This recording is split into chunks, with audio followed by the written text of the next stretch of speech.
There.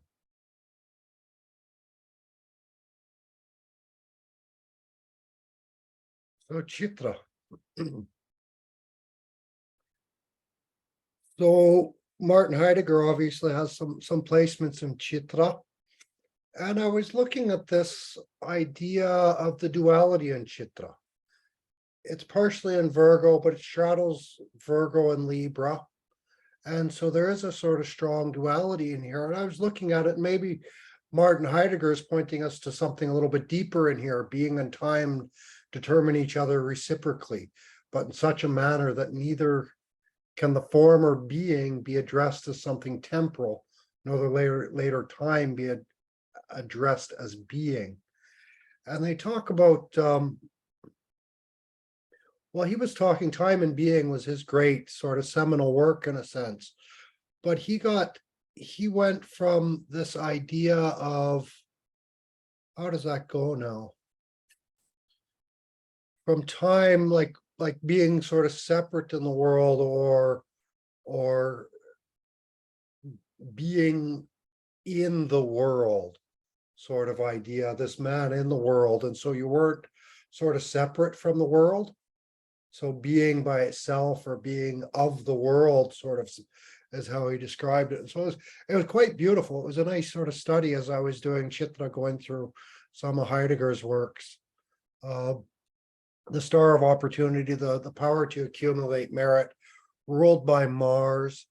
There's some similar themes I almost find in Chitra and Bharani. And I didn't look at the Nakshatra score, but I'm sure the two of them would probably get along quite well, because it's very fiery. Like there's something in Bharani that's very fiery that way. There's also something in Chitra that seemed to be, there seemed to be some level of consequence and consequences in with Chitra as well. Anyways, it's this bright shining jewel, the craftsman, the architect. Most of it is Virgo, which is all the sort of very detail orientated and very focused on that, especially on the Virgo side. So it's that Mercury Mars blend we get, and that's very much the craftsman. I always think of Mercury and Mars as cut and measure, cut and paste. And so the lower end, you get a lot of like people, just kids even doing crafts in a sense. That kind of thing. On the higher end, then you get the architects and these sorts of people. But they like to make things sort of, well, that's I think where some of the connection with Bharani comes in. It's this bright shining jewel, the pearl, pleasing to look at. I'm just going to close the door here.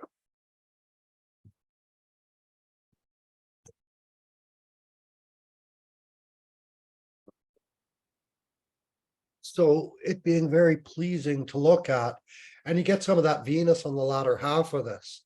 So anyways, I felt a lot of similarities between the Chitra and Bharani that way. The illusion, the magic, that sort of thing, especially the last pada of Chitra that was Scorpio, really gets into all of that. Hesyphus and Demeter, so they talked a little bit about that. We'll go below. Really skilled in making ornaments, skilled at making things pleasing and making a space and an area pleasing to look at.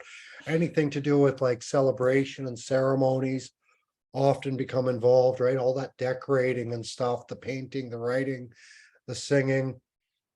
But there's the other side, and this is a lot of that duality with Chitra, is they're really into all that sort of arts and crafts stuff. They have that sort of side to them, but they also have the other side of mathematics and able to like really cut and plan and make detailed plans and sort of work their time out and their productivity out over time, sort of plot that out in a sense. And so they're usually pretty good at like, again, working with instruments. We saw that in a bit of Hasta, but we'll see this in Chitra, working with instruments a bit and that sort of stuff. Now, there's some interesting things here with the qualities of this. So it's Chitra, It's ruled by Vishnu. It's maintaining things. And so Chitras are really good at that Virgo sort of side of fixing things as well and keeping things working, keeping things, again, it's that sense of keeping things moving through time. Sort of sense to this. You get Sage Kratu will look at below, Rakshas, the demons. They're more concerned again with having a beautiful life and that sort of thing.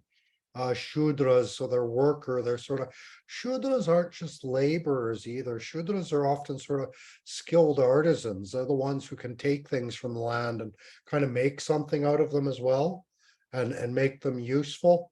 And so Chitras, I think we see that a lot with, like, if people are gardeners, they're taking things from the garden and they're making something out of it. They're, again, it's that idea of, well, some of the transformation I think the Mars rulership brings into this, but again, they're moving it through time almost in different containers and different forms, as a lot of what they start to do. It's what an architect does, just takes a pile of wood and makes a beautiful house out of it, sort of thing, taking it and moving it through like that. It's very Tamas. I've even read fully Tamas, and so it can be very inert. There's yeah, so it can be very inert, very stuck, very, a little bit like low-minded people in a sense. You think of some of the lower, the craftsman, the artist, really it has a lot to do with, when I think of Chitra, I see the what do they call it? The black,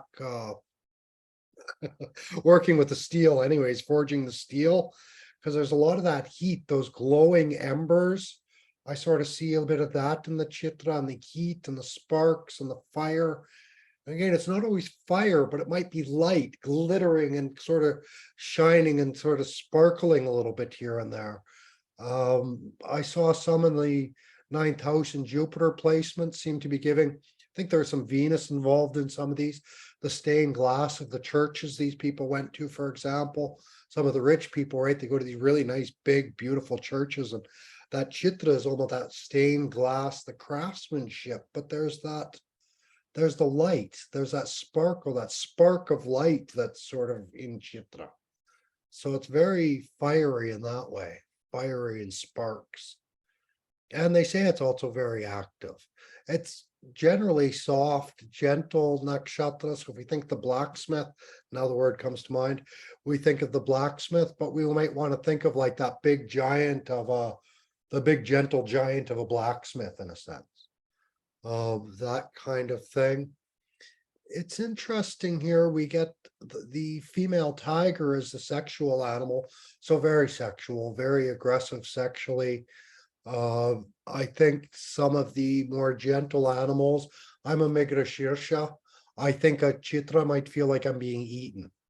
I'm a little deer. Well, but anyways, Migrashirsha is actually snake is the animal, but still I might anyways not like the tiger. So they can be quite aggressive that way sexually, and their urges when they come will be very strong for them. It's interesting when we say that, because then the tree is the bilva, the bale, which the bubbles will chew bale to decrease the libido, to kind of lower that sexual drive.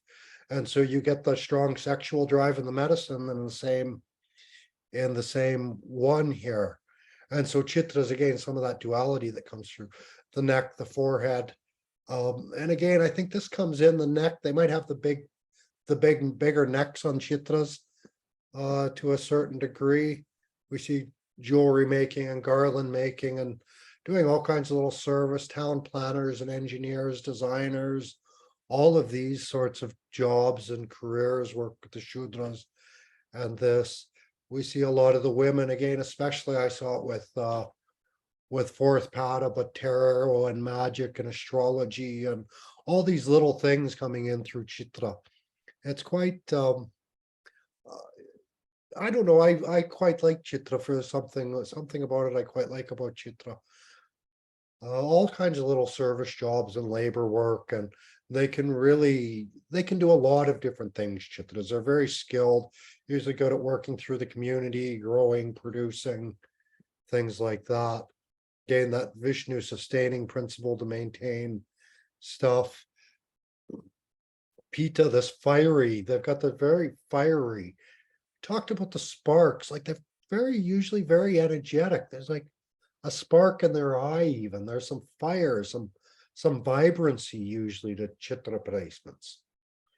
And so sometimes when we're looking at chart, like it might be that the Venus is in Chitra. So these are the women in the person's lives. It might not necessarily be you yourself who has that strong Chitra nature. It might be sort of coming into you in different ways.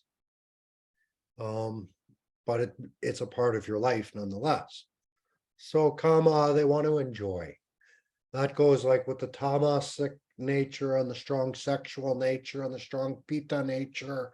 They can be quite driven to enjoy and quite driven towards pleasures. But again, they're just sort of soft, and they're usually fairly gentle folks for the most part, but very active. And that's that Mars rulership of the nakshatra that will keep them very active. Mars nakshatras are just going to be that way. Tamasic, we see fire going right with the nakshatra. All of these sorts of things. Sage Kratu, the one who aspires. I love this guy. He's got all those 6,000 children the size of his thumb. 60,000, sorry, the size of his thumb. And that's like, they understand that in different ways. Sometimes it's like all the little creatures, the insects. Sometimes these people have connection with the insects of the world, all those small things that are the size of the thumb. So that gets understood in different ways. So I didn't write much about the tiger. The Baal was interesting because it's used a lot in Shiva worship, the home of Lakshmi. So yeah, it gets used a lot in different worships. Shiphala, I think you'll find in the Ayurvedic markets to a certain degree. The twigs are used for, what do they say, starting the holy fire. And I love this about India. It's like, if you want to start a holy fire, they've got the rules right down to the proper twigs to use. And a lot of Shiva plants are actually used for firewood because they're quite hard and they can get quite dry, and so they burn well and for a long time. So, and that Shiva also can be very hot. He burns very well and for a long time. But the bilva leaves, they help to cool that heat and cool that. Again, I'd mentioned dropping the libido to a certain degree. A lot of times 3 leaves, they put the 3 leaves on top of the Shiva linga. It's very, very common with the Baal. The gods thought of making a storage for yonder sun who did not shine. They offered a white cow to Surya, thereby to restore his brilliance. The bilva tree was born by the very appearance of the sun. So they're very connected with Devi, all of that sort of stuff. It's interesting that I always find this so interesting. So this is Belva, it's the abode of Lakshmi. But now we find Venus is debilitated here. Why is Venus debilitated in the abode of Lakshmi? You know, it's these little things, they make me think. They don't make a lot of sense. But anyway, so Venus. Maybe because it's the overly indulgent part rather than it being the purity part. Yeah, maybe very well. All the tamasic qualities that are here. Yeah. Well, this kind of thing, yeah. Because tamasic isn't very Venus-y, is it? Right? No, it's not at all. It actually, this is, and maybe we'll see this when we look at it, but all those strong sexual desires as well. In Varanasi, they sort of tease Lakshmi as being one of the prostitutes of the goddesses, because she came out of the ocean of milk. And one of the things, when Shiva drank the poison from the ocean, he said, okay, I'll do this, but if I do that, you have to share everything that comes out of the ocean evenly with everyone. And so Vishnu got to marry Lakshmi, but she gets shared with everyone. Wealth will go into anybody's pocket. They don't care if you're a nice or not nice person. Wealth goes into the pocket. So they, since Lakshmi represents all this materialistic wealth, they sort of tease her as being a bit of a prostitute. She doesn't discriminate. Wealth doesn't discriminate at all. it equally will go to anyone who sort of does the right rituals to get it. So there's that. It's interesting, we find Saturn is exalted very, very nearby here at 5 degrees Libra on the Libra side. So Venus is practically debilitated in here, and Saturn is exalted, which also becomes quite interesting. I think Saturn in this position is really what we'll see below if I'm remembering correctly, but what really seems to represent in my mind the blacksmith. Saturn and say the Virgo side of this, what really looks like the blacksmith in my mind. But we see Tvasar, even the womb of Lord Tvasar, the vivifier, showing all forms, made consorts for us. And so he made all the consorts, he made all the weapons for the gods, he made a lot of the palaces. He calls it the vivifier. This is one of the things that tipped me off when I was looking at Martin Heidegger's work. Heidegger was so fascinated with this idea of beingness, and he saw it as this sort of he saw it very magically. He had a couple places in MAGA actually, and they often, his lectures, people loved his lectures and this kind of thought, and they called him the magician actually. But there's some magic also in the Chitra. It's also a very magical place. That architect, the craftsmaker of magic, you can do anything. You could create anything with your architecture, with a good blueprint in a sense. And so there is that sort of blueprint reading and that sort of reading going on here as well. But that vivifier, I think that's sort of what Heidegger was talking about, the beingness. It's like something becomes very vivid. It comes to life. And so he was very fascinated with that. And so it sort of connects with this vivifier. That's what the architect does. He brings this thing that's on a piece of page and he brings it to life. And so I think there's a little bit of that with Chitra. I don't have her chart. It just occurred to me now, but maybe something like Frankenstein might also be somewhat connected with Chitra placements. So we get all that sort of coming through Vishvakarma. We get as well in the Rig Vedas. In the Vedas, we get the older versions of Vishvakarma, the older versions of Tvasar, which is Rubus, and that was 3 brothers. And so they broke up what it took to be a great craftsmanship into sort of 3 parts. And so you needed to have some strength. You needed to be able to talk to people and do your estimating and be able to do that sort of deal making stuff there like that. And you just also had to have some creativity. So this is Chitras. They sort of have all these parts that you need to be a great craftsman. I started adding shlokas from the Vedas in here. And so they're slowly working their way into it. Some of them have huge, like there's so many shlokas on them. And so we find on the Greek side, we see these blacksmiths over there. We see some stuff with Demeter and Persephone. This is also, so the Greeks related this with sort of this mother-daughter relationship. And of course, this also connects it with Bharani again. And so we see a few of those kind of connections between this one and that one. And again, there's some of that Mars-Venus mix in both of these nakshatras. So the last half of this maybe is much more of this. And so we kind of went through that, but it's that crops, the corn, it's that sort of seeing things through over time.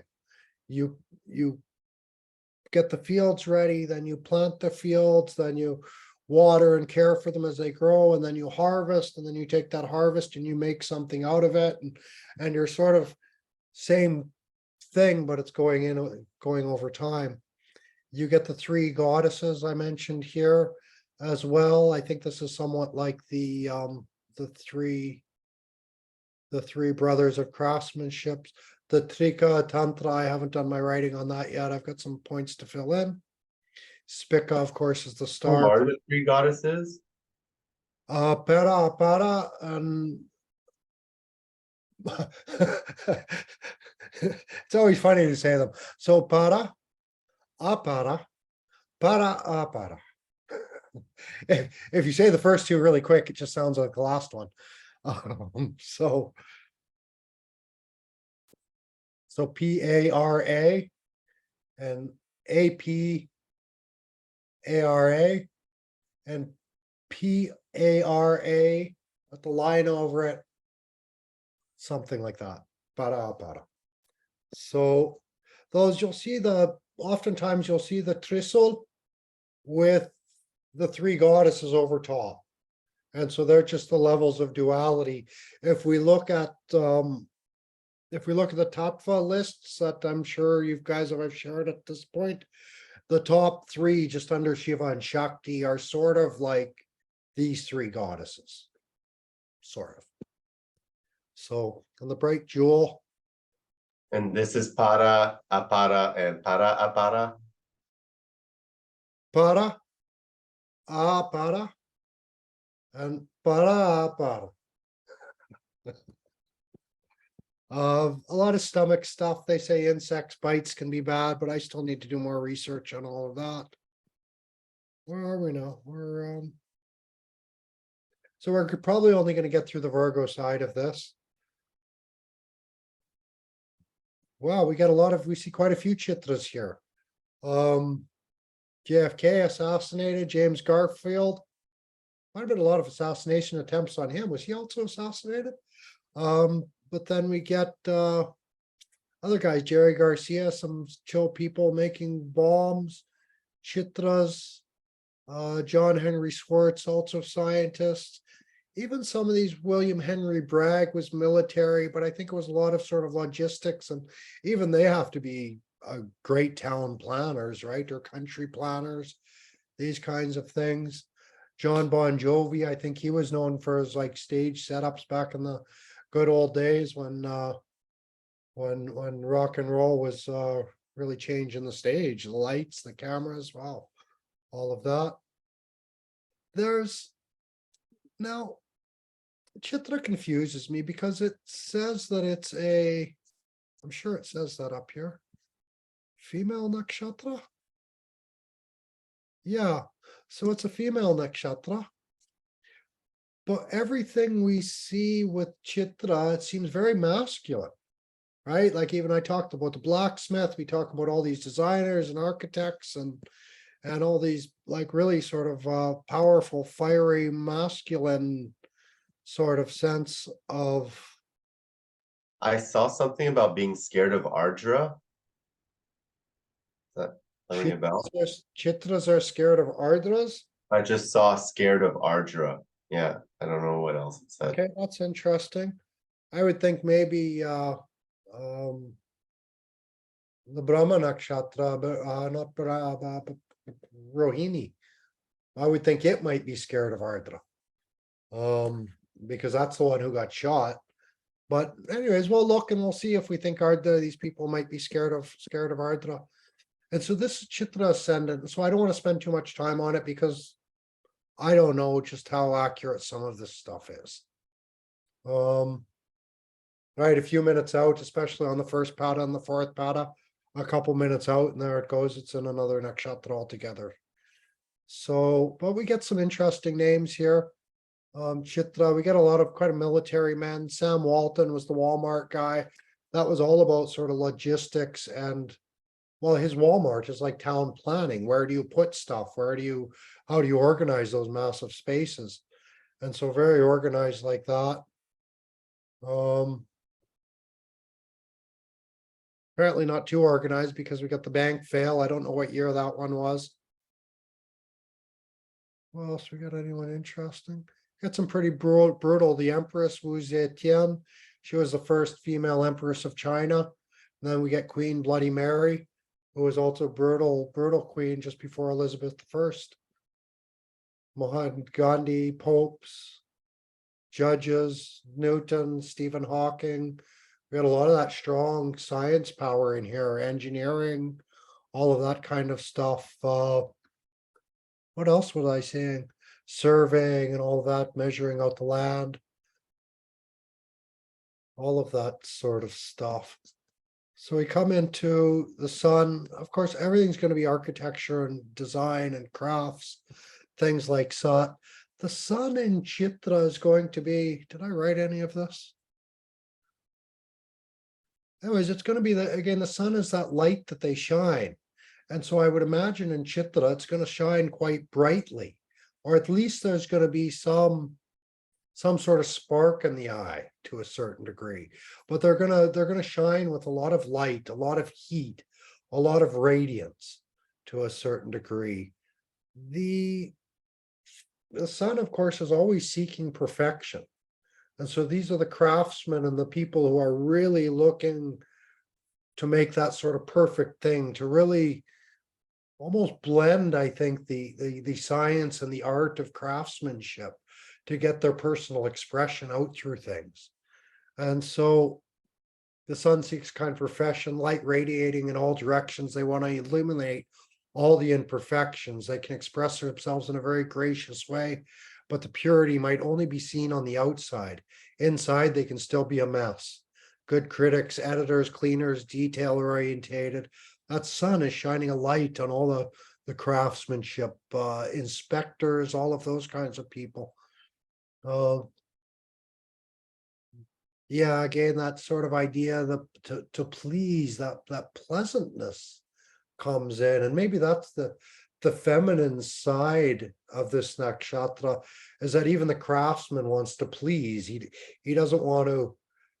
It's that form and function sort of argument we hear a lot, and Chitra, I think, is really trying to bring form and function together, so that it's not just a useful thing; it's also a beautiful thing, and like that. And so that's some of that femininity, I think, the symmetry and looking for balance and looking for beauty in their work, trying to bring that side out as well. And we see someone like the great spiritual master Thich Nhat Hanh, and he was a lovely man, right? Really shone with a lot of light and a strong, like a fiery spark. And again, there's going to be that, I think, as we see a lot of certain level of athleticism and a lot of these people, that's how you get that sort of strong shine, that sort of powerful light that comes off them. We'll see quite a few astrologers have this. Rao, he's one of the India greats. Mangala, Bodhi Chand are kind of gurus on the Mata area, that sort of thing. St. Francis Assisi, one of my favorites. That these kind of babas. And St. Francis Assisi, as far as I can tell from him, he was quite a hard man living in the forest, and really could take anything, almost like a blacksmith sort of countenance to him, in a sense. Aleister Crowley also, and maybe it's because it's so hot, I think there might be a bit of a burnt, it's like burnt around the edges. And a few of these nakshatras get that, but I think here with the sun in there, you're really going to get a little bit of darkness. It's almost too much. Sun in the Mars sign is almost too much fire, too much heat. Even you think the blacksmith, they get this darkness as well, to them to a certain degree, with a lot of heat underneath, more like the coals of the fire burning in a sense. Sarah Ferguson. If you want to see any of these charts and have a look at any of them, I'm very happy to do that quickly. We could have a look at Nietzsche's chart. Have we looked at Nietzsche's chart before? I don't see anybody saying anything, so let's just pull that up.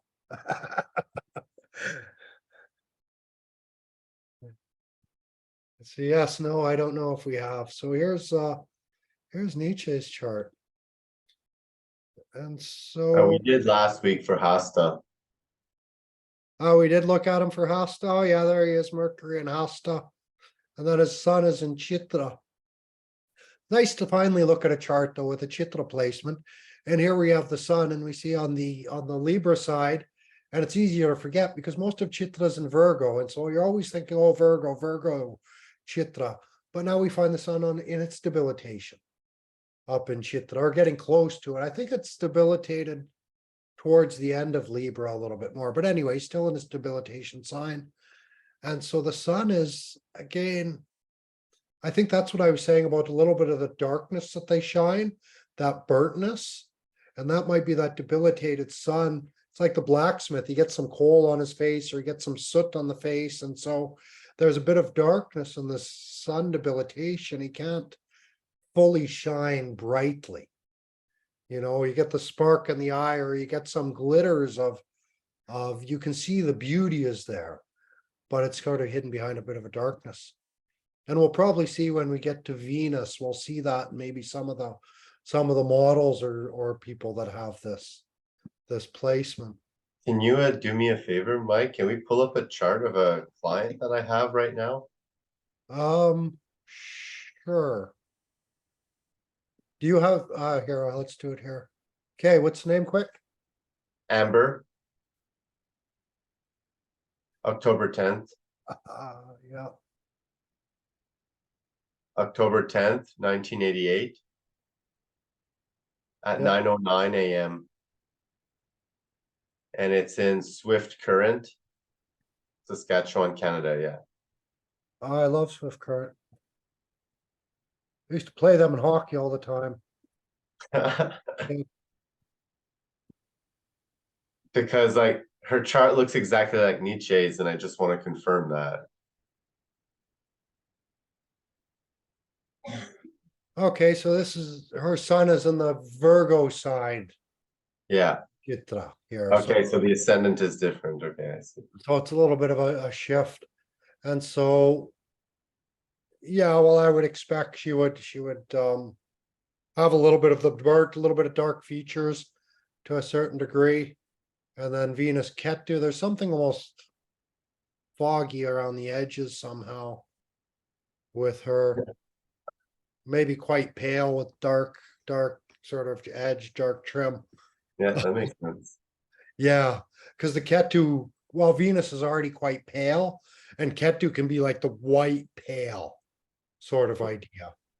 And then really we'll see the features more in the second house than we will the sun, but she sort of, even when she signs, when she's sort of showing herself and expressing herself, there's a bit of a dark edge to it, a hard Mhm. edge to it somehow, the way she sort of expresses herself. And that's a lot of service, a lot of loss through service. And A sun lot and of loss through service. What does that mean?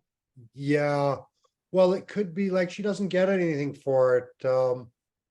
It could be like sun and moon, and so a lot of end time, money, energy going out to mother and father and not coming back to her, and somehow, and they could be also sort of missing people from her life to a certain degree. And the Mercury, it's like maybe they were just friends with mama and papa, that kind of thing.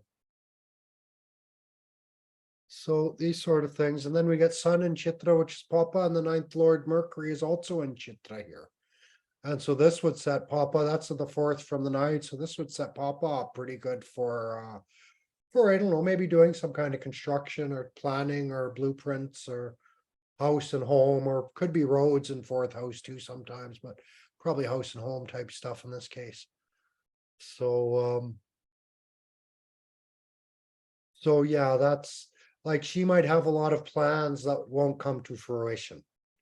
That's the loss. So she's really good at planning, really good at organizing, does it, helps a lot of other people with that. Might even be sort of helping people with administrative type stuff, but not getting anything back in return for it. It's just going out and kind of a loss. So that's how I'd expect that Chitra to be working out there.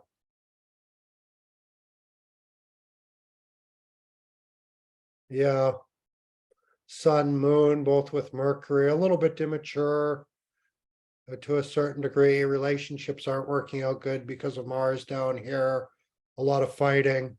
Amber, so fighting with men, not getting along with men, not very good men around her, really, is what it comes down to. She never really had that great of experience that way. And a little bit dry mentality with Saturn in the third. But probably quite pretty because Venus is nicely placed with Ketu on the 12th, but pretty like any girl can be pretty in a sense. Nothing following those 11th house, the big movements. So that's kind of, yeah. What is, do you see Chitra in her when, what you know from her? Yeah, I think so. And I think she's becoming aware that she's got this chitra and learning to balance it essentially. So Okay, yeah, yes, that energy is definitely out there, like the tamasic. They keep things moving. She makes jewelry. Like you okay, say, she's got the round edges. yeah, She sings kirtan right now, but she plans on going to sing a heavier metal kind of kirtan. So the rough edges kind of thing. yeah.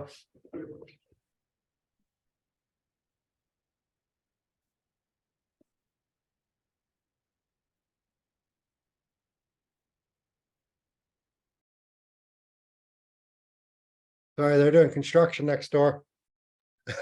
All good, but yeah, no, like yeah, you nailed it spot Yeah, on. That makes yeah, sense. so it sounds like she has some pretty obvious Chitra Yeah, replacements then, yeah, definitely.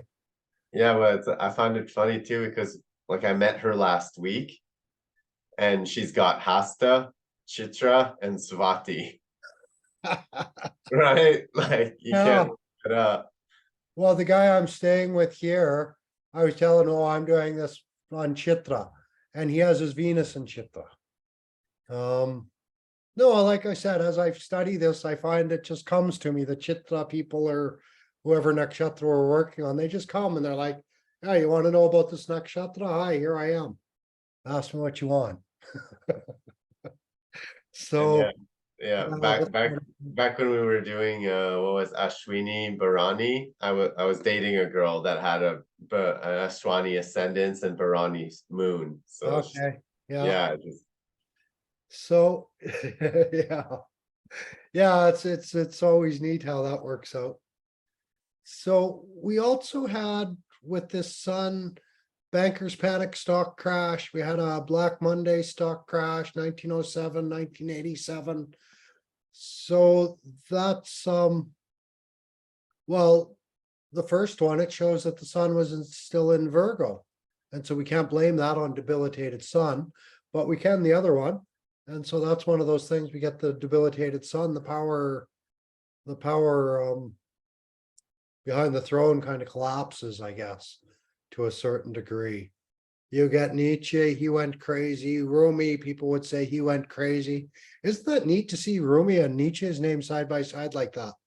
Um, and then Bhagat Singh, he was killed when he was young. He was a big anti-government guy way back in British Empire times. You got Lee Harvey Oswald, Johnny Stompanato, Evander Holyfield, Van Damme, a lot of very aggressive sort of energy coming out here as well. Eminem, this kind of thing. I, in a sense, Eminem sort of, I keep saying there's a sort of darkness to Sun and Chitra, but there's a spark of light in there. It's almost like the light at the end. And I see Eminem's name there, and he's like this. He was like all these black dudes doing all the rapping, and this one spark of light in a way.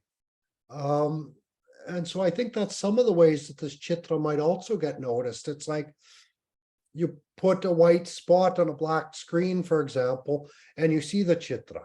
And so it might sometimes be that Chitras aren't, maybe they're not the prettiest somehow, but in the group that they surround themselves with, they're sort of the light of that group. They're sort of maybe the elevated one in that group, or in different ways they'll stand out somehow within the broader group.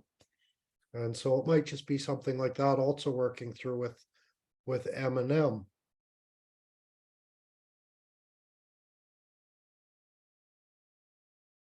And I can see that in some other cases.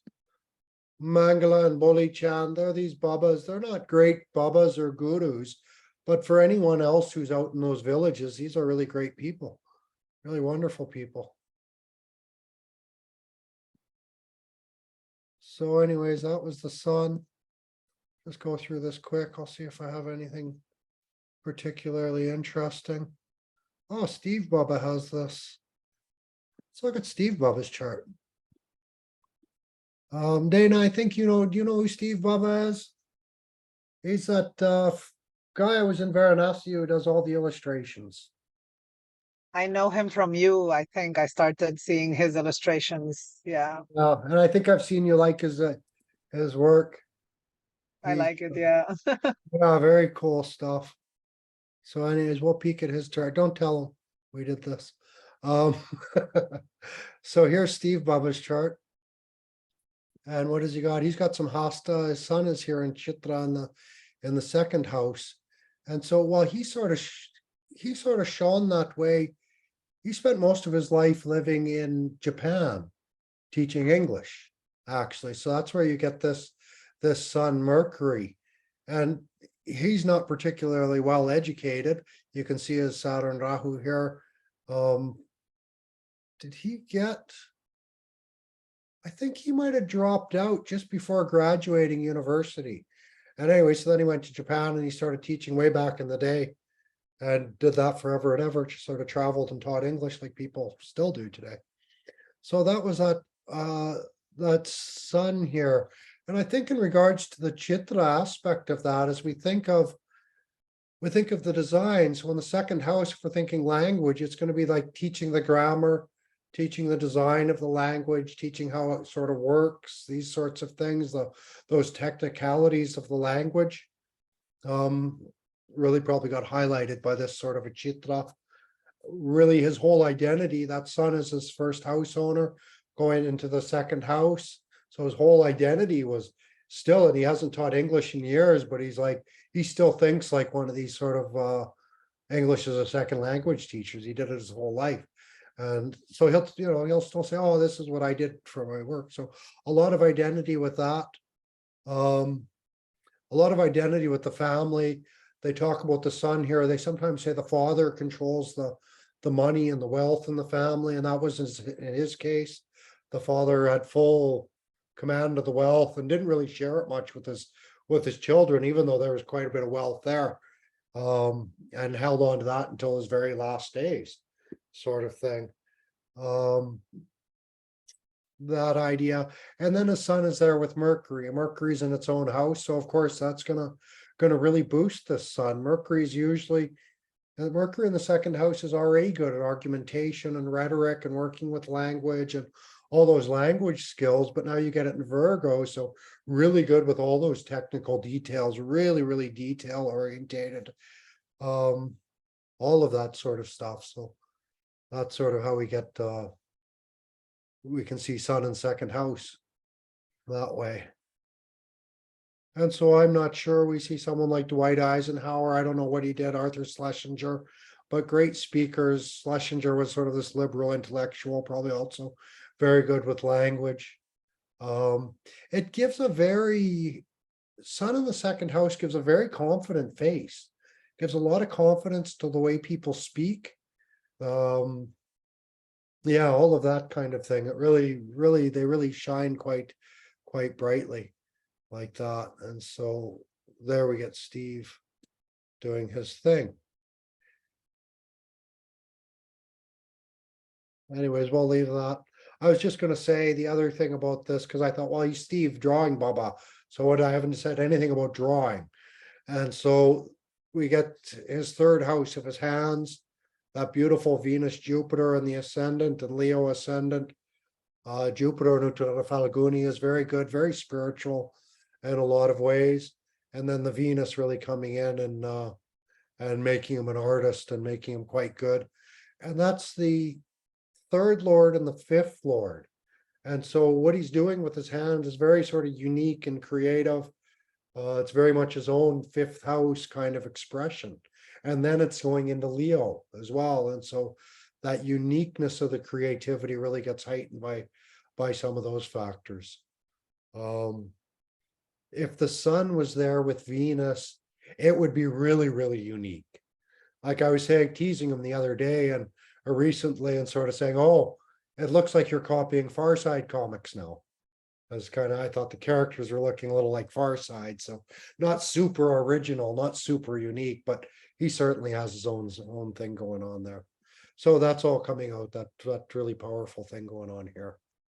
And then Ketu in his 10th house, like this.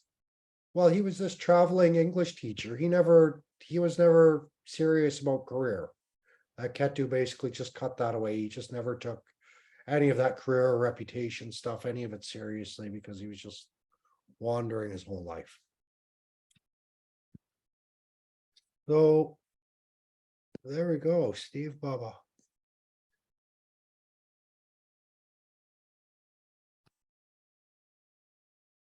Yeah, I don't know, educational architecture I wrote with the 5th house. See, I don't know if this is correct, but let's look at this chart for fun. I don't think we have.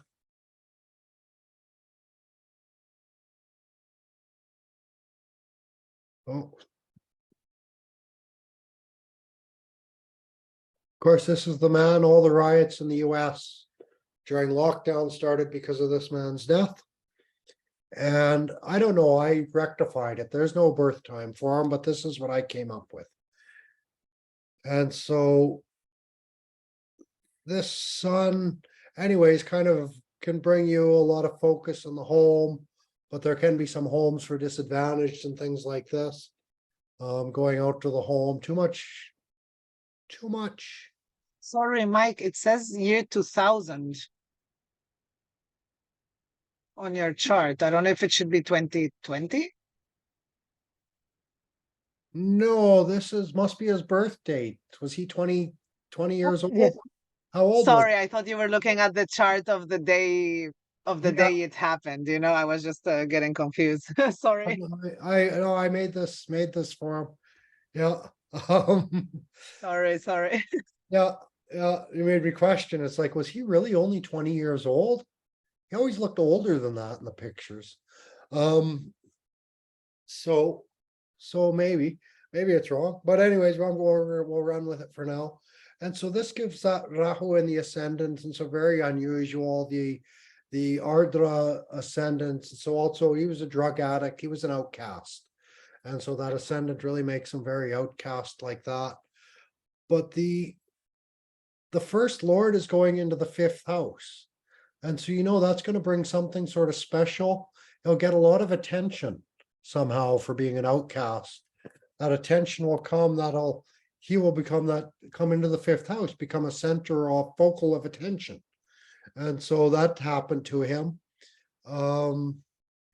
The sun in Virgo is interesting because the sun in Virgo sort of suggests that you get problems from authority, you get problems from police, you get problems from that sun figure.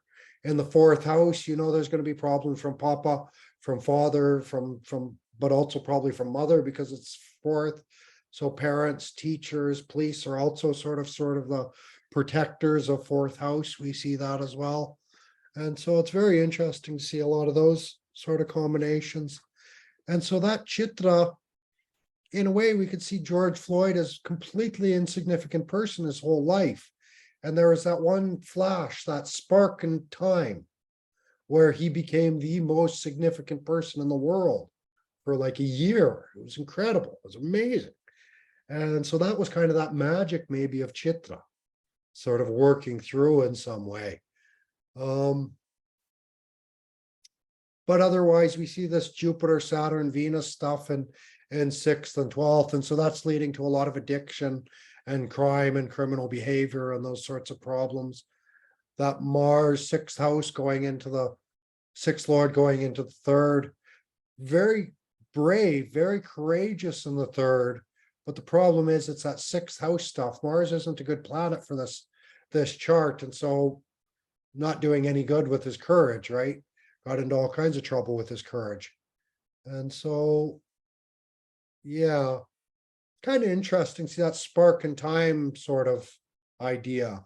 And that feeds right into it, like Heidegger was talking about being in time, is that every moment is like this, just a spark of existence, a spark of reality is kind of all there really is. And So that seems somehow quite significant with these Chitra placements, that kind of theme.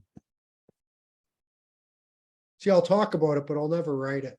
I'll forget it by the time I sit down to write again. Uh, let's just skip to moon. We'll just jump ahead a little bit here. And moon and see what we got here. This idea of beautiful eyes and beautiful limbs, sexy body, chasing after bad women and other people's wives. That's all that tamasic nature of this thing. They'll be knowledgeable about sexual pleasures, enjoyments of life, generally have a high sense of honor and good nature. Very sinful. Enthusiastic, argumentative, garlands, accessories, luxurious robes. They're really the accessories thing. Accessorizing is very important with Chitra. Making a pleasant arrangement is very nice in Chitra. I remember seeing some makeup artists with Chitra, right? The makeup artists have to sort of arrange everything very nice. And they make magic as well, really. Like they turn a very ugly women into supermodels. They do it all the time. Just Google before and after makeup pictures online, you'll see it. It's amazing. So that's that Chitra energy, being able to use makeup and all of that kind of thing. And so we get there's George Bush Jr. and Caravaggio, Aung San Suu. Anyway, she was the leader of Myanmar, the one installed by USA. Marie Antoinette. These are Leia. That's I think one of the makeup artists, Leila Arcieria. Anyways, sometimes when you're just pulling names because they have an AA rated birth date, you don't know who the heck you're pulling up. So she has good birth time though. Calamity Jane, she was like a actress. Think of Marie Antoinette. That was the day they were putting on very heavy makeup, and we got a prostitute there. Zoe was also really heavy makeup woman. I won't say anything bad about Tasman. She's like she's a very interesting woman. She was like an acrobat yogi in a sense, and she can do juggling, and she's very knows everything a Chitra person should know, actually, all the juggling and tarot and yoga and all of that kind of stuff. Very lovely sort of person. Jonathan, Vikram Shukla Shwar, he's the head man of a kind of a small town. So that sort of head man, that village planner kind of a guy. He was trained as engineer. I wonder, I think George Bush was engineering too before he did some business. Calamity Jane, she was into engineering. We get here, we start getting a lot of like, well, there's Martin Heidegger, but we get the great naval commander and Buzz Aldrin. He was a great captain of the went to the moon. Shivaji was a very powerful warrior figure. David Carradine, martial arts. Steven Seagal, martial arts. Sylvester Stallone. It's like that wrestling sort of acrobatics, sort of yoga, even fighting, of course, right? All great, really great fighters have this. And that's that Mars power of this Chitra. Goes into a lot of that. Even the women we see, like Jane Austen, Anne Hathaway, these are they have a strong spirit, all of these people. You know, very strong, powerful spirit. Haley Teresa, I know, very powerful spirit. Joshua San Marcos. Yeah, he still sends me a heart every once in a while. Beautiful, beautiful people. Yeah, Priti and Diana are models, do a bit of modeling and all that kind of stuff. So then we get the moon coming over to the Libra side. And so the moon is really, I've said this all the time, but the moon is the culture that we're used to growing up in.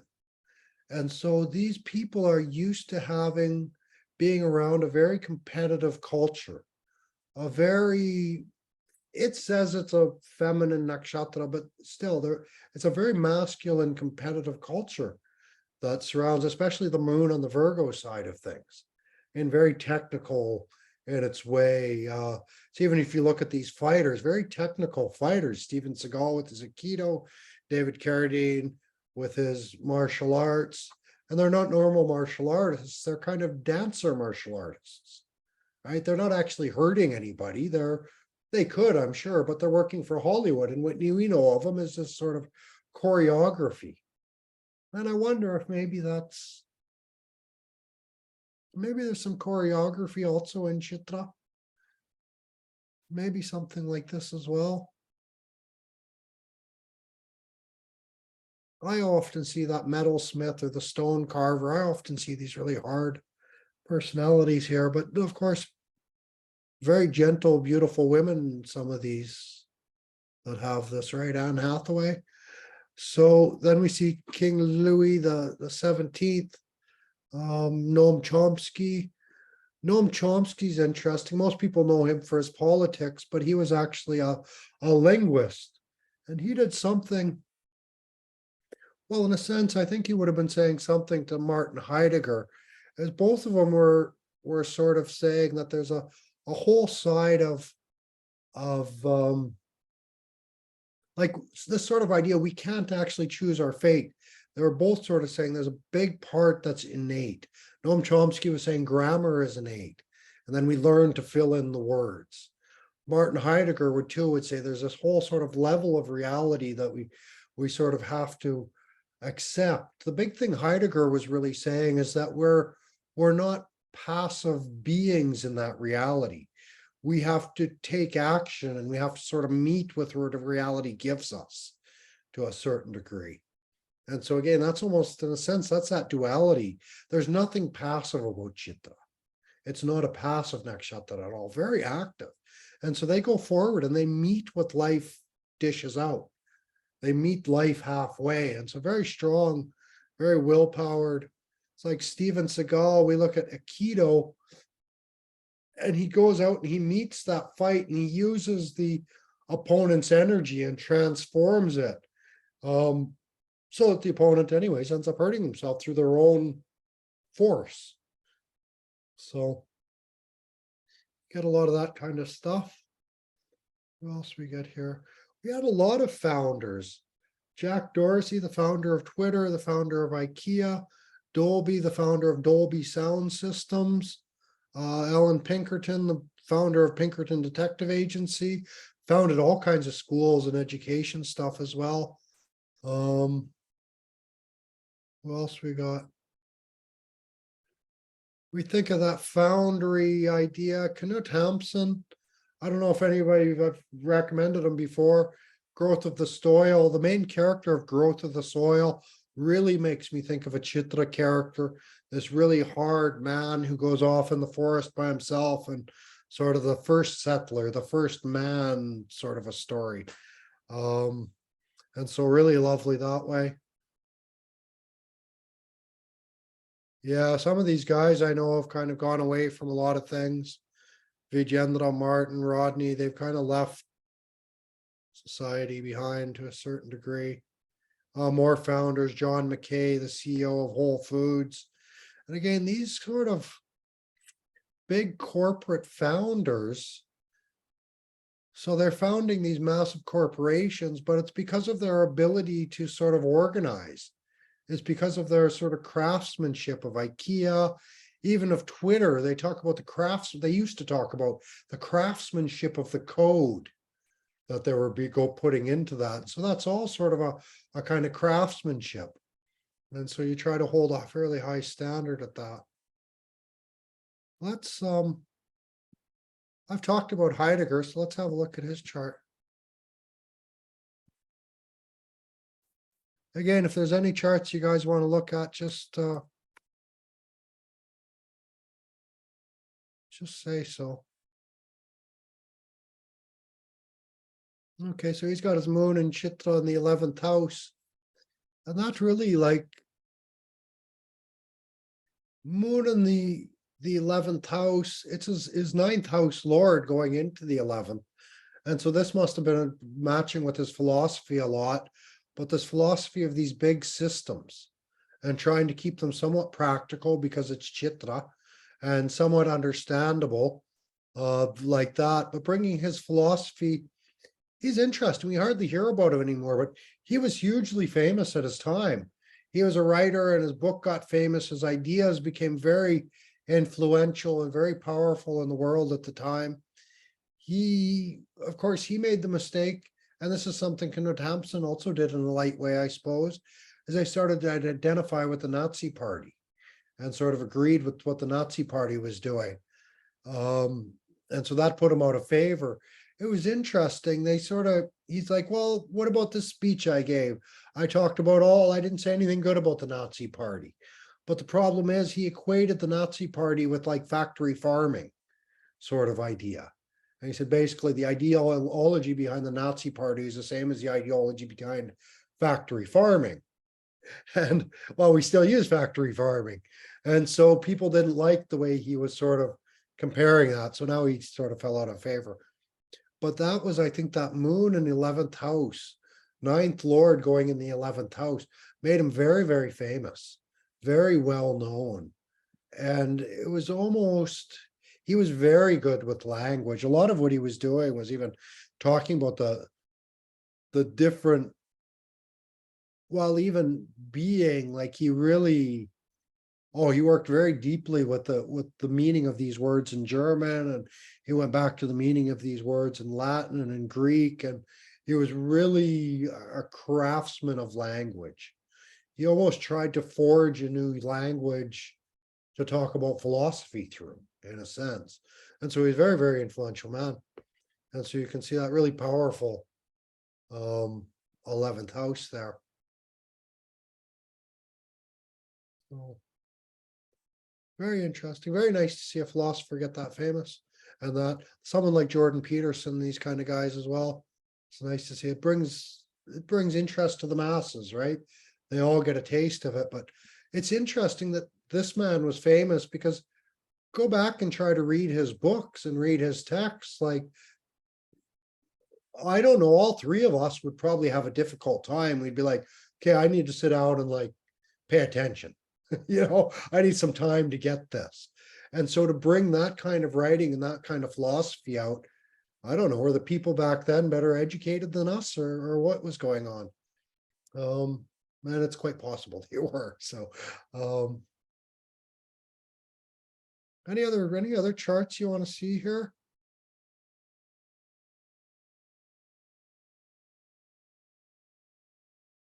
Oh, there we go.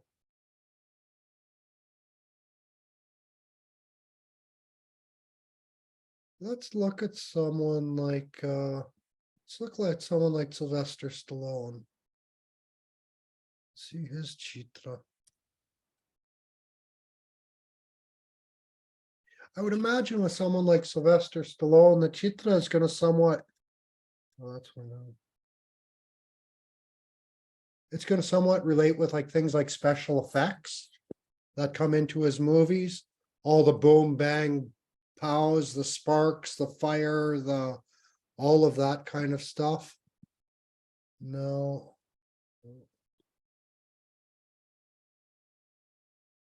I just want to see where his birth time is.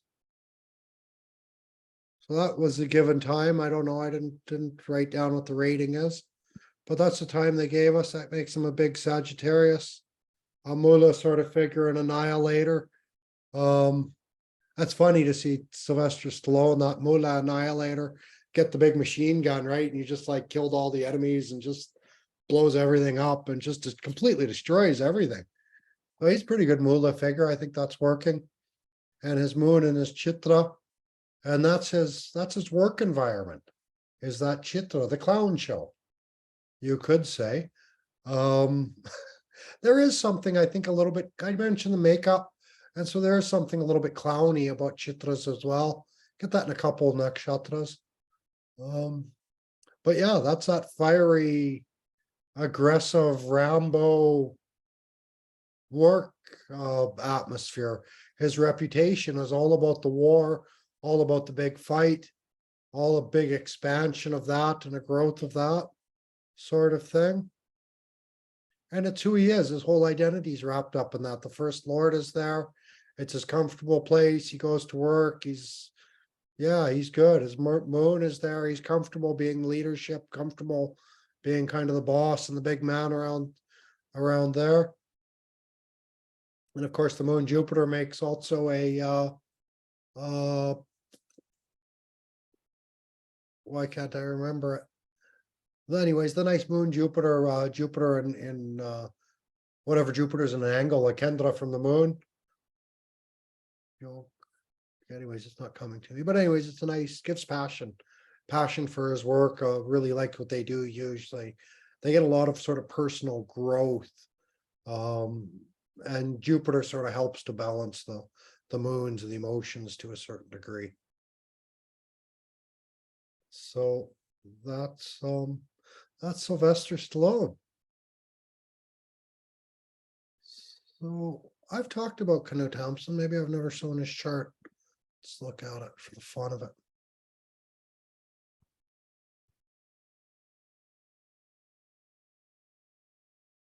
So here he is, the writer. Now I'm seeing his chart. I don't think.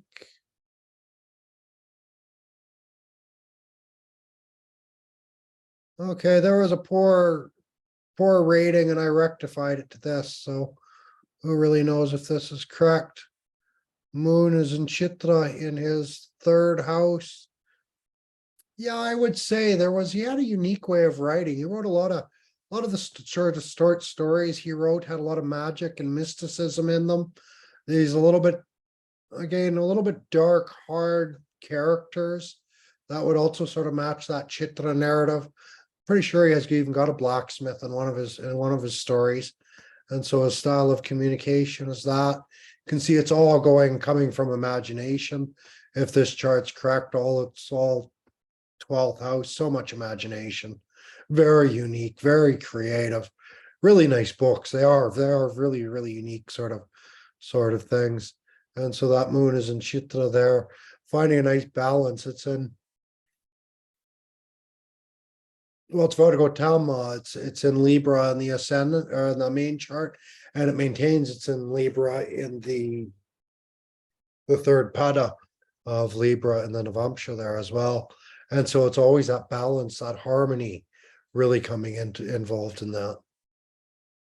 He had some controversy as well. He was very comfortable. He was always sort of traveling around a lot by boat, actually, and steamship sort of thing. Oh, Chitra steamship, the heat and the water. So you get all these kind of like funny little things come out.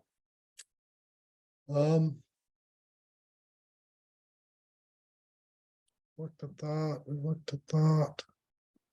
Let's look at someone like Calamity Jane, because she was kind of a disaster. And everybody knew she was a disaster. And a lot of Chitras are a bit of a disaster. Or they can be. Remember the Buffalo Bill Cody Wild West show. So she was like an old Wild West star, shooting the guns and chewing tobacco, and very sort of masculine, odd woman with the Ketu and the Ascendant. And then you get her job place is a lot like Sylvester Stallone's, actually, in the 10th house.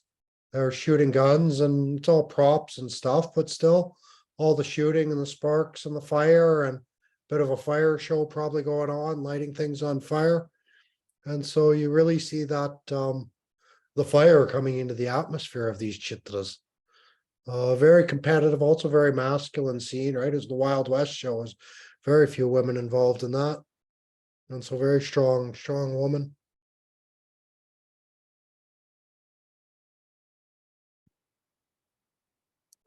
So let's go to Mars and Chitra. Well, oh no, that's all up there. Okay. So let's go to Mars and Chitra.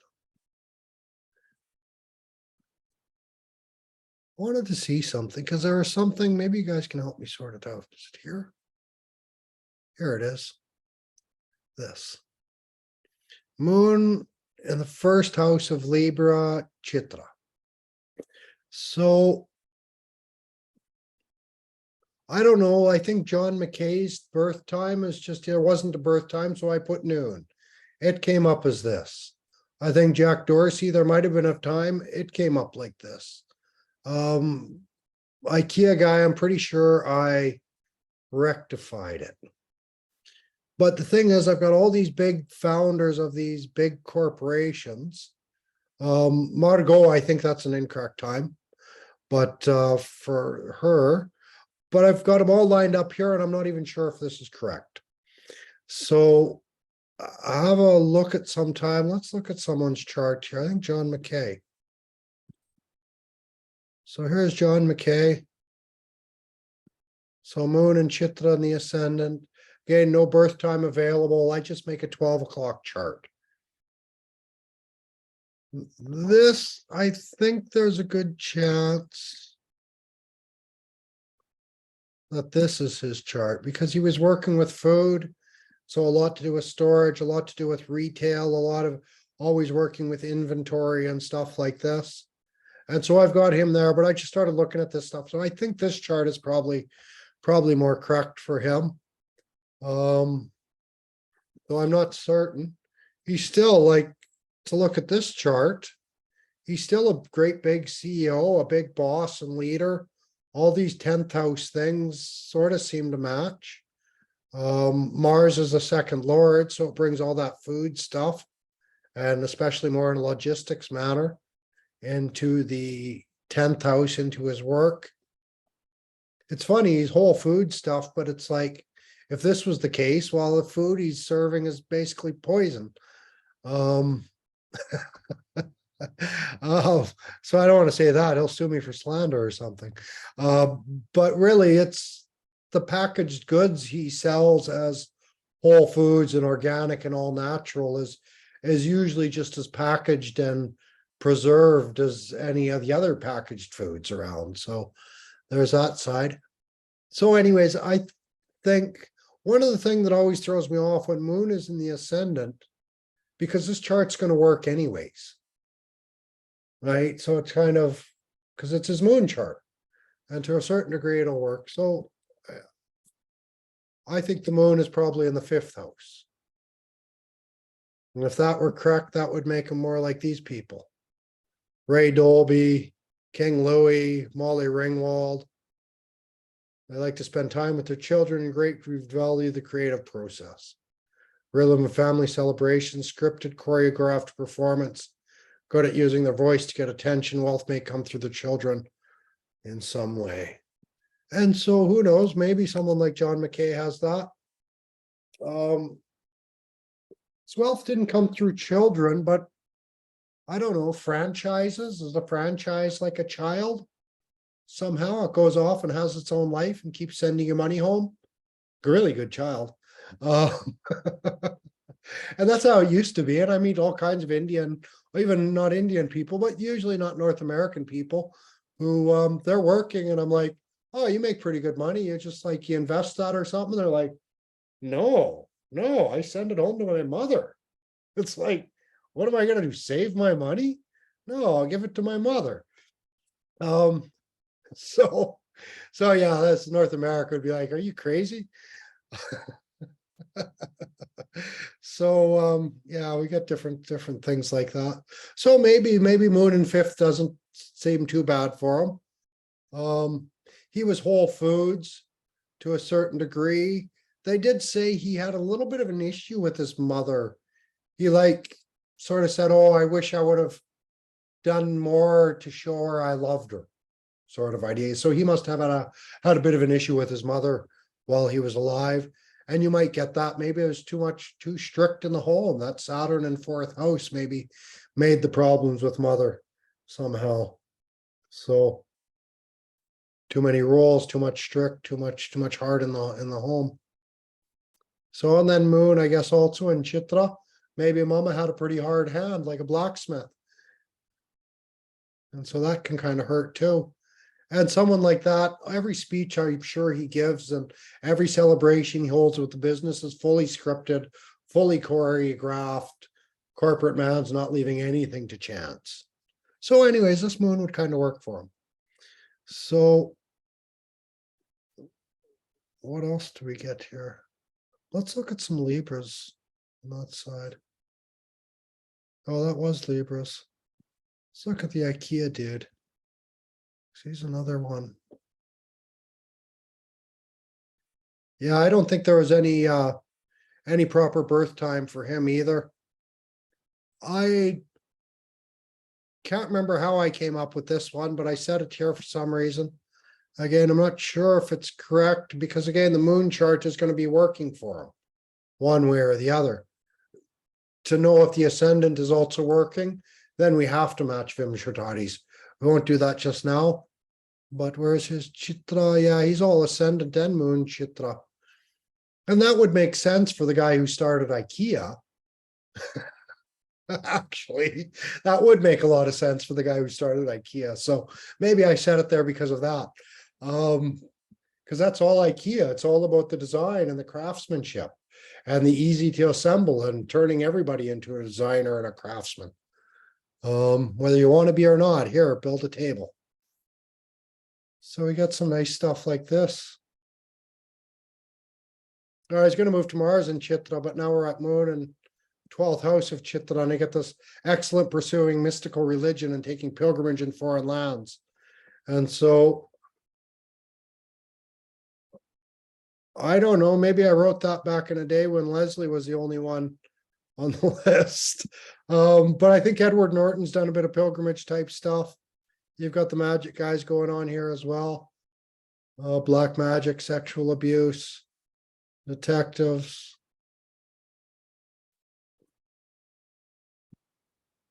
Because I would expect that ninth Lord Moon in the 12th house. Let's just pop open someone like Noam Chomsky's chart for a minute.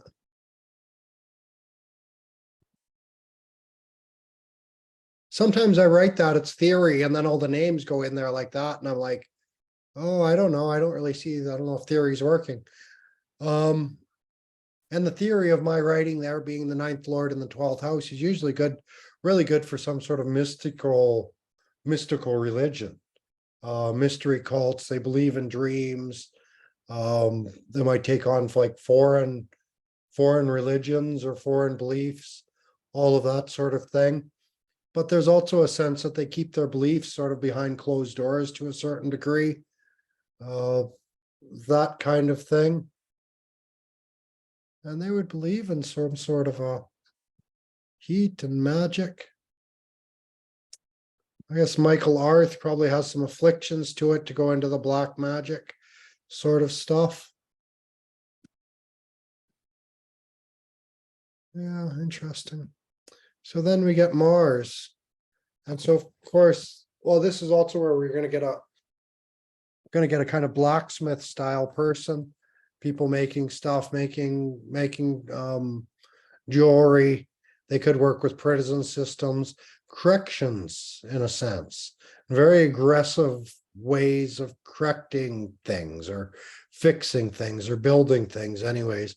So sort of corrective measures that we take, criminals, alcohol, rehab, all of that, all the different tools we use for fixing and correcting and battle and for competition. Gem covers, gemstone carvers. This is probably the most famous thing we see is the stone cutters with Chitra. And so I've had quite a few people like, because India, they have in Jaipur, they have a big stone cutting business there. And the stones are usually very much associated with astrology. Like when I'm doing astrology readings for villagers, a lot of times they just want to know what stone they should wear. That's all they care about. And so that's big business for these stone cutters. So they're also into astrology. So I've done a few of them. We'll see their charts here below somewhere. And so we see quite powerful people: Winston Churchill, Genghis Khan, Dalai Lama, Pope Francis. Alex Gray is at Mars in Chitra. I don't know if you've seen his art. If you haven't seen his art, you really should. You should look him up right this minute, actually, if you haven't seen his work. But you can really see that Chitra, that embers and the sparks and the glow that really, really comes from his art. you'll probably go, oh yeah, I have seen that. So, This isn't the first time you make us look him up. okay, okay. So anyways, yeah, it's very unique. It's very, very original stuff he's doing. And a very strong spiritual aspect. Like he's painting the energy body. Like that gets me excited, man. Like that's the energy body. That's the reality that is more real than the reality before your eyes. It's incredible depth of reality. It's just wow. Anyways, so energy, good stuff. So so Freddie Mercury, I just did his chart recently. I just added his name recently. He's got this again, a lot of energy, right? Almost like acrobats in a sense as well. Very active. Jean Beliveau, he was an old hockey player. He was a great fighter, but I think he was a big goal scorer back in the old, like original 6-team days. Curtis Joseph, another hockey player, goaltender sort of guy. But Curtis Joseph, well, he has got places in Morani as well.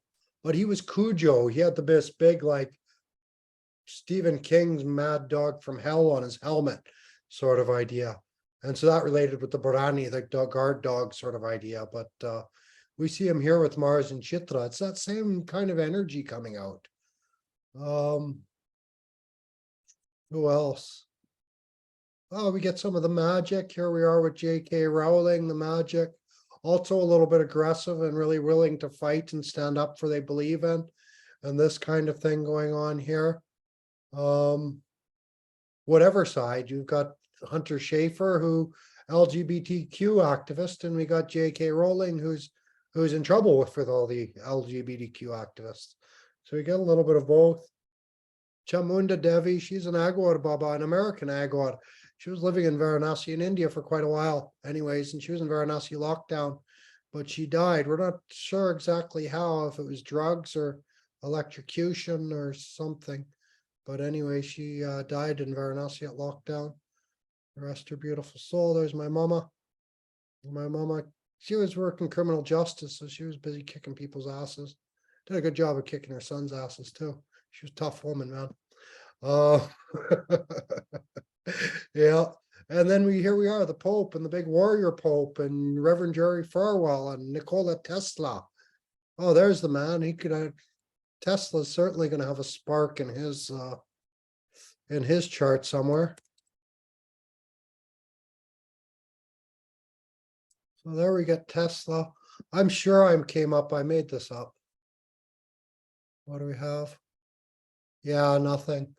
So I'm not even sure. Tesla might have been one of these characters where they weren't even sure of the day he was born, but I'm pretty sure I made up the time he was born. And I don't know why. Oh, where is he? Back.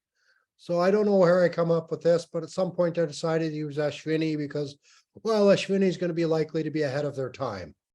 And so I threw him in there, Ashwini, the innovation and all that with his ascendant. And then he's got his Mars Ketu in Ashwini down in Chitra, down in the 6th house. I don't know. I would think like something like this, I would expect would give him a lot of like cuts and burns and things to his hands, little sparks getting burned from it. There's that famous picture where it's all like everything's glowing and electrical and electricity is kind of like flying all over and behind him. And so all of that energy and power is sort of coming into Chitra, I think, that way. And probably just his technical abilities really being highlighted by being in the 6th house, by being in the Virgo side of things, just fixing things, really being really good at fixing anything. It's interesting with Ketu there because we sort of brings a lot of oddities and maybe even able to fix things that are completely destroyed in a sense, and being able to even put that sort of stuff back together. But of course, it also has to do with destroying things. It has to do with war and fighting. He had a big fight with someone. Most of his life, he was in a big fight with another inventor. And so there was a big fight, and he would have been quite brutal. I think he was living out with the gypsies somewhere. Well, that fourth lord going into the sixth house, that's his living arrangement. He's going living with the criminals and the sort of outcast people, the sixth house servants. Living in a station that's below him, actually. And so, yeah, living like that. So, and then of course, there was always a lot of speculation that he was gay as well. If this chart's correct, then we see his seventh lord, Venus, up there with Saturn and Mercury. And then Saturn and Mercury, of course, are also with Venus. And so that can all lead to again, either gay or certainly swinging both ways sort of idea. And I would think also with the Jupiter and the Rahu in the 12th house, that he might have been, if this chart is correct, he might have been also very quite indulgent.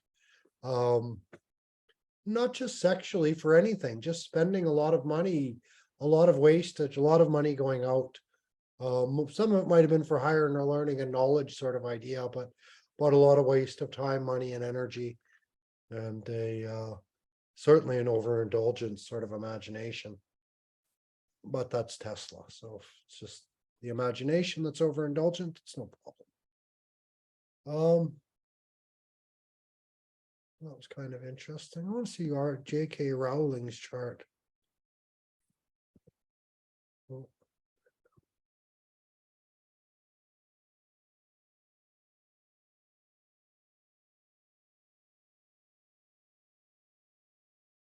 So she's got that Mars and Chitra in the 9th house. It comes also into Leo in the Navamsha sign, so it's in the first pada, must be, yeah, first pada. And so that's, I don't know if that's, I looked at that, remember, and I wonder if that's like, maybe she believes in magic, maybe it's that 9th house belief, and maybe she almost believes in some of this magic she's writing into these books in a certain sense, because Chitra is that kind of magic in a sense. It's this, well, it's a sparkle and this lights, flashes of lights and these illusions, capable of making sort of an illusion with the light or with makeup or with whatever it is. And so maybe she quite believes in these things in the 9th. Maybe her father also worked with that sort of thing, fire and steel, the moon there. She'd be quite comfortable with her father, even though the father might have some imbalances and some problems. Maybe he was also a little overly aggressive. Like that. So what is that? So this Mars really, it can be connected with some teaching sort of stuff as well. She's making some money from her higher wisdom in some form or other. And maybe she's doing professorship or something in a university. I don't know what she does. Or maybe she just writes and doesn't do anything. But anyways, a lot of luck. She makes wealth. But these rhythms have certainly, yeah, she has something to do with universities. Because there's a rhythm, a sort of a habit of going. And so maybe she sort of teaches classes there, or lectures a little bit or something like that. But she's quite comfortable in the global atmosphere sort of idea. A lot of men in her circles. So that kind of thing.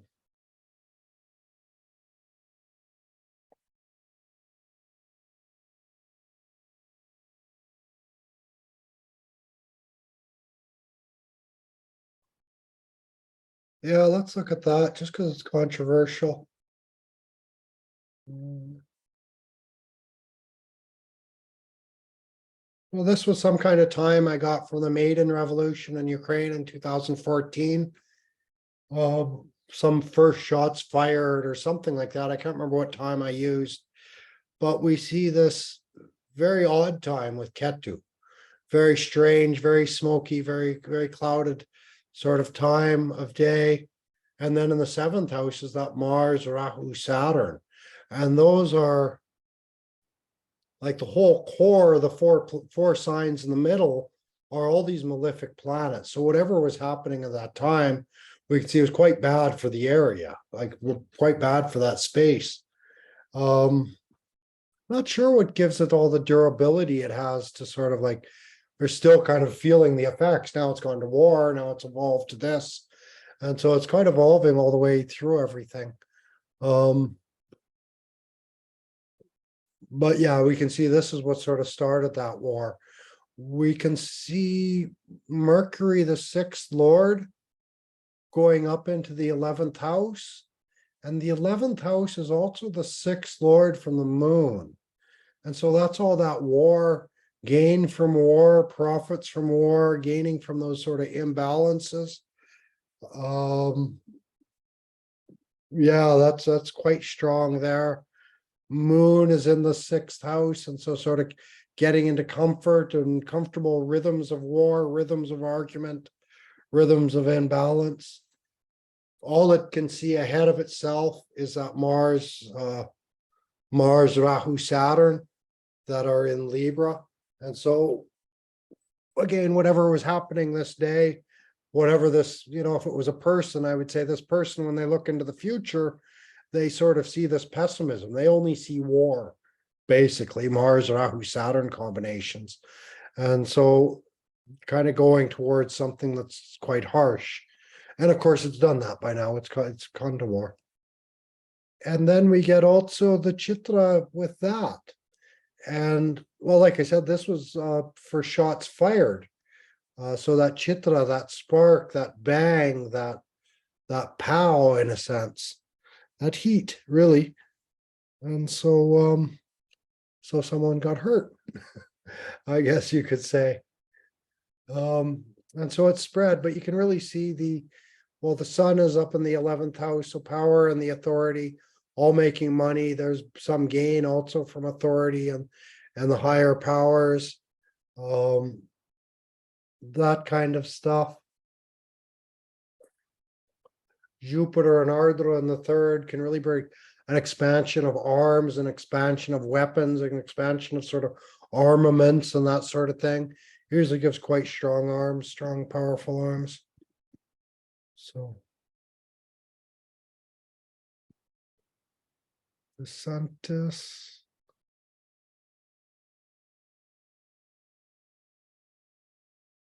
Oliver Stone, again, it's that really great director, really great at sort of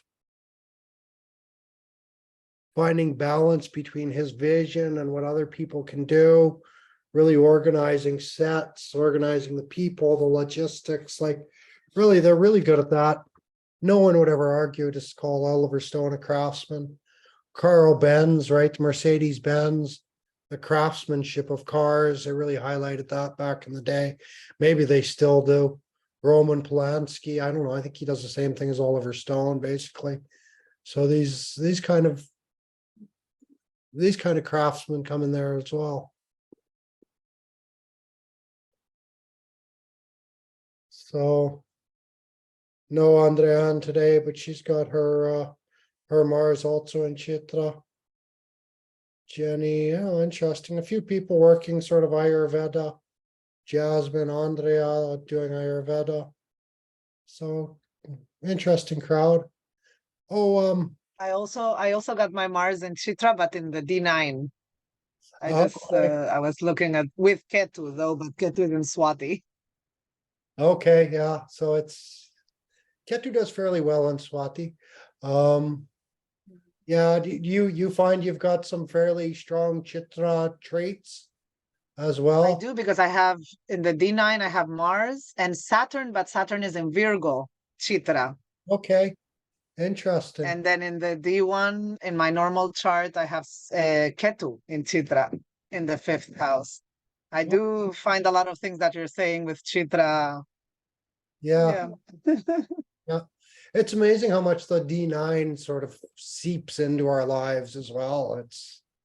It just gets more complicated. The more you study astrology, the more you're like, how did I ever read astrology charts last year? It's impossible. Yes. I What you couldn't said say, about the Ukraine, about like looking at the future a bit negative, that part, and it was similar to my chart. oh And I yeah, was like, I'm a bit, I've always been a bit like negative, but I don't see it like a bad thing. But I can see it now in the chart with the D9, a lot of things. Yeah, that's something I've been saying as I traveled and come back to the West was this, there's this pessimism in the West now, this sense of like hunkering down for the apocalypse. Trying to get more and more sort of self-sufficient sort of idea. Whereas I go to India and they're so looking forward to future. They're just like, wow, the future's gonna be great. I can't wait. Yeah. So a little bit of that. Here we go. Abraham Lincoln, Charles Darwin, John Locke, Samuel Johnson, Ralph Klein, Wade Davies. Wade Davis, I must have mentioned him. He's another one of my, I don't know, I kind of consider him a bit of a guru figure. Pop his chart open. He wrote wonderful books like One River, about ayahuasca. He's a ethnobotanist. Again, I'm pretty sure he had no time. He's quick rectification is all I did there. But he's just retiring. And as he's retiring, he's really starting to try to inform the world about coca leaves. He spent a lot of time with tribals and a lot of time sort of adventuring off in these places. And so now he's leaving his professorship and pushing coca leaves. So I assume he's going to go down to a jungle and spend the rest of his days chewing coca leaves. Good plan for the old man. And so he's got Mars, Saturn in a second. So this might suggest he's drinking a bit, but also like he was that line out of Harvard University that was studying all the sort of medicinal or psychotropic plants of Central America. And so we see this harsh Mars, Saturn in a second house, and that's probably pointing to a lot of like drugs. I'm suspecting he might be a whiskey drinker or something like that. But also anyway, he's just ingesting these kind of harsh drugs. And because Saturn rules the sixth house with the medicinal foods as he's coming up. And so using these sort of poisons as medicinals, which is kind of, I guess, how he's sort of pushing all of that stuff. And so that kind of works. Most of those poisonous plants are also Shiva plants. They'll kill you, but if you know how to extract it or refine it or to make it right, then you can use it for these very sort of shamanic rituals. And so I imagine that's all this second house is dealing with, the foods and the poisons in that regard. And no doubt, like, oh jeepers, it's a combination of the sixth and the eighth lord in a second house. And so no doubt he probably will poison himself at some point in his life. And possibly even die because of it. Yeah, his Mars period might actually be a bit dangerous for him in that way, now that we look at this chart. And so that's that Chitra, just bringing the fire into his foods, into his speech also. He's got kind of a deep voice and quite a strong voice, strong presence. So yeah, that second house we also have to notice is the eighth house from the moon. And so then again, that's that cause of death. It's all pointing to the same thing, poison, basically. And so yeah, very good chance he'll die that way.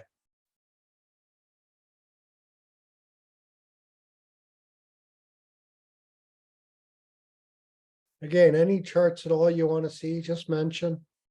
We'll stop and have a peek. Let's scroll through a bit of this Mars stuff.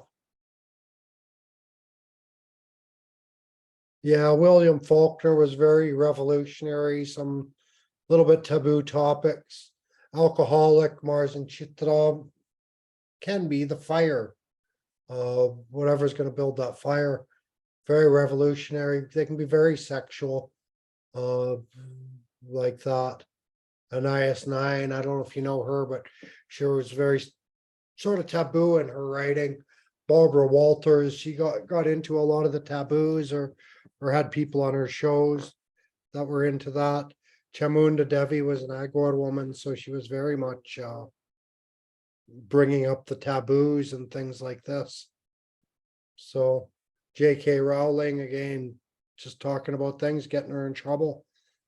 Genghis Khan, I'm sure he could say whatever he wanted, and get away with it.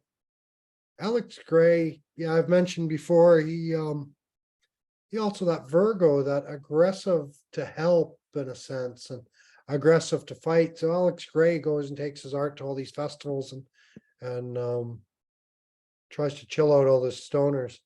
Basically takes care of all the kids in a way.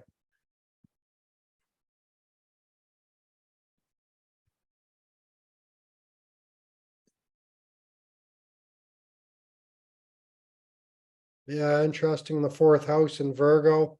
I mentioned bringing about the destruction of everything in the fourth house. Dalai Lama, Pope Paul V, they had the destruction of their homeland. I think Alex Gray might have also actually, I'm not sure. Might have also seen his home area destroyed. But the Mars in fourth is famous for like roaming and traveling around. And I'm not sure how the Popes traveled, but Alex Gray lives most of his time out of a camper. And so he goes around to all these sort of festivals in the summer. I think he's still doing it. He must be like 90 years old.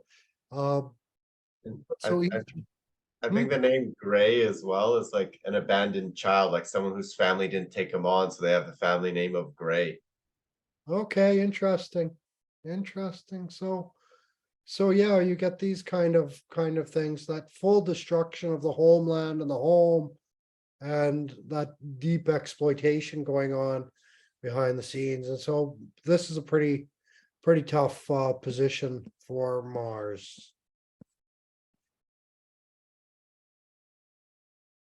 So here we get a bunch: Priyanka Chopra and Candy Bar, Pamela Anderson, Freddie Mercury. They're all very similar. Jerry Falwell might have been into religion, but he was like a Freddie Mercury of the pulpit, in a sense. Some would say Pope Francis is as well. They sort of see him as a kind of goofy, immature sort of pope in a lot of ways. But this is that love for sports and competition, very speculative in the fifth house. Really wants to get into that. What signs? Oh, the 12th and the 7th. One of the things is the sexual nature of this can go into dreams, or that romantic nature can be held back and just stay in dreams because it's 12th Lord to a certain degree. But the 7th Lord will bring partners who are a little bit outgoing and that sort of thing. And I think that might be correct for all of them.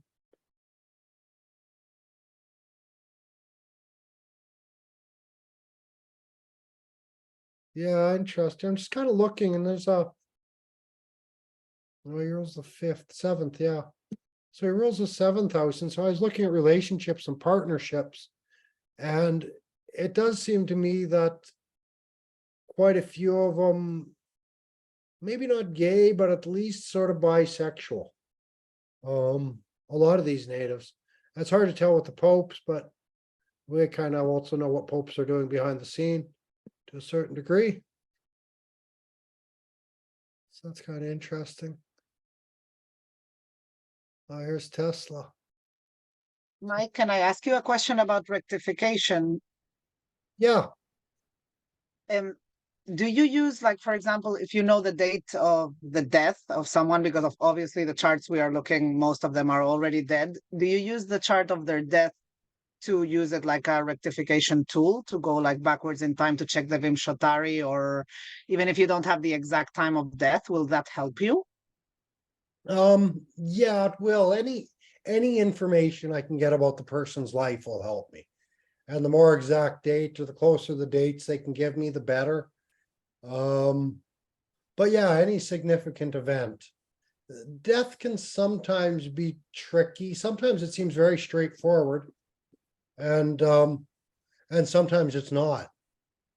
So it can be tricky.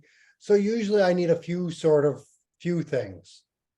And then Because I was thinking, like, if you know the cause of death and you can, like, maybe like what you were saying with poison, that made me think about it, like, so you can go backwards maybe and check, of course, other things, but I never thought of it, until now, to use the death chart as a rectification tool, part of it. yeah, something like this, like, I don't know, say he was already dead, And so we said, okay, he died by poison. And so I might think, oh, well, this kind of works. But then I might think, oh, well, this also works. But that's from his moon. So that just confirms poison. And so then you think, oh, well, is he moon is also his ascendant? And then you think, okay, well, what else can kill him by poison? Something like this, maybe? Yeah, because here you're still getting the eighth lord, the cause of death, going into the home. And so it's like, well, is it going to be an accident or a poisoning maybe in the home with this kind of a position? And so it's still tricky. It's still tricky. Yeah. Thank you. Yeah. So we could put any Saturn, Mars in that eighth house and scratch our head over it for a bit. Yeah. So we looked at Teslas.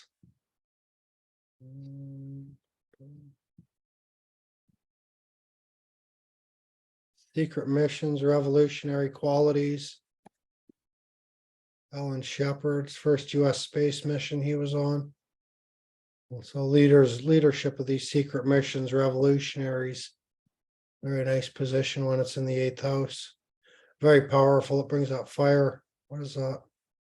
Yeah, it relates with the career of the 10th Lord in the eighth house. This Mars and Chitra in the eighth. So a lot of that fire that we see with guy going on a rocket ship to space. Kropotkin, I think, was shot. I can't remember how Edgar Allan Poe died. But here we are with that Mars in the ninth. And so most of them I would expect, usually Mars gives a fairly quick death to a person when he's in the eighth. Sometimes accidental, but one way or the other, it's quick. Could be a heart attack or it could be a lot of different things. That way. So we can usually do the all right that way. Yeah, this was interesting. This fourth lord and the ninth house. It's quite auspicious. Sort of fitness gyms, sports stadiums, these kind of things, getting attached to the home somehow. Very well fortified, lots of roaming, and that sort of thing. And so we see J.K. Rowling, Kim Basinger, a lot of sort of university type culture. But maybe not of the university, because it's Mars, it's roaming, it's going through those spaces. In the ninth house, we also found, I've got the temple we find near the home. But again, for something like this, the gym can be the temple for some of these sorts of people in a sense. They go to the gym, they work out, lots of light, Chitra like Chitra has, that kind of thing, a little dark and rough around the edges. Yeah, a couple popes. It's Winston Churchill, Pope Paul II, Alexander the Sixth.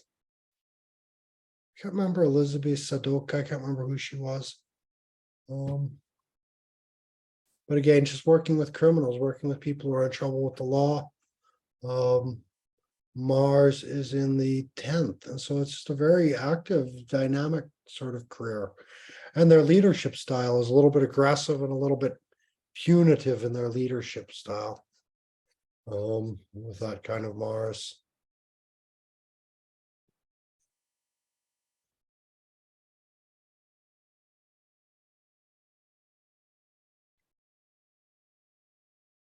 And maybe excuse me for a minute. I just want to get a glass of water. Let's be back in a second.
There we go. I've been noticing my 2 hour mark, I start getting a bit tired, so just grabbing something. You need to go pretty quick, do you, Dana? Yes, I will leave in a little bit, but I'll catch up with the recording later. Thank you so much for class. I loved it. Perfect, perfect. Yeah, thank you for coming. So let's skip ahead. We did Mars there. Have a look at Mercury. This chain of command, the media design, communications, architecture, usually very powerful. Of course, Mercury's in his own sign, and Virgo in this one. And so he does quite well. Got to sort of organize some of that sort of stuff. The strategist, the war room sort of idea, like that. And we get a lot of that sort of war room strategy coming out of this. Charles Koch, well, he was chemicals and things like that. It's interesting. There've been a few people working with chemicals with this position as well. Yeah, okay. I'm just wondering if it's not because it's that change from earth to air. And so if we think about chemicals, if it's not some sort of an evaporation of chemicals or an evaporative sort of energy here as well, or something like that, especially on the air side, maybe something. I don't know. Just, yeah, I'm not sure. But there's been a few chemicals coming up, so I'm just checking. Again, we see the warrior ability, but then we see all these sports artists.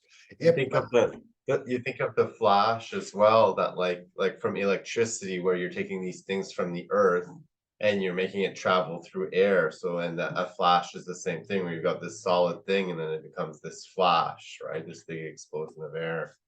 Yeah, these kind of things, exactly.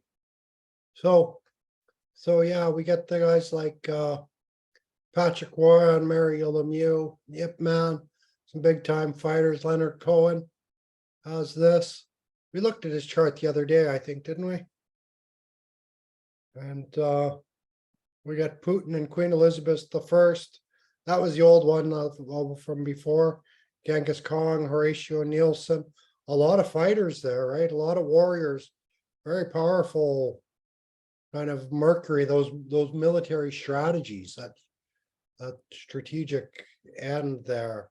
You get a couple, Michael Faraday there working with electricity again. Squire Wimple was a engineer. Katie Lang, Tegan and Sarah, they were all lesbian women. Evelyn Waugh maybe as well. Kenny Dunny maybe as well.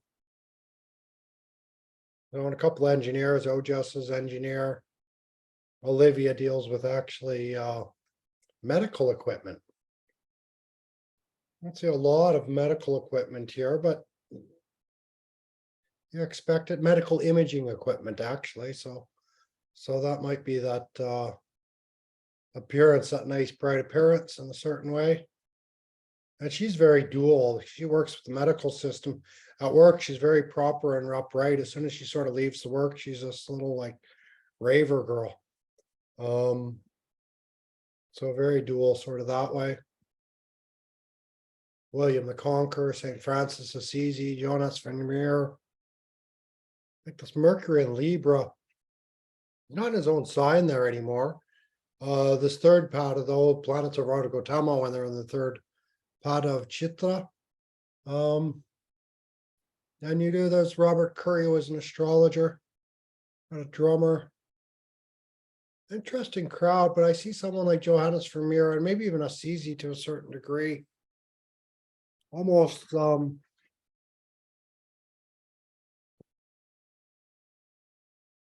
something undercover, actually, but that doesn't fit with Chitra much. But seem to be keeping a low profile in some ways, while getting lots of attention in other ways. It's like the drummer Chad Smith. He's in the background a little bit, but he still gets well known and still gets a bunch of attention.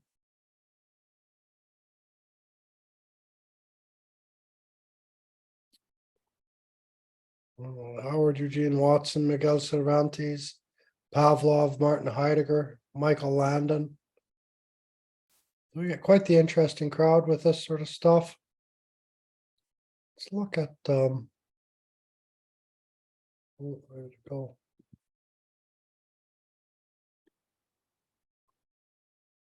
Let's look at this chart for fun.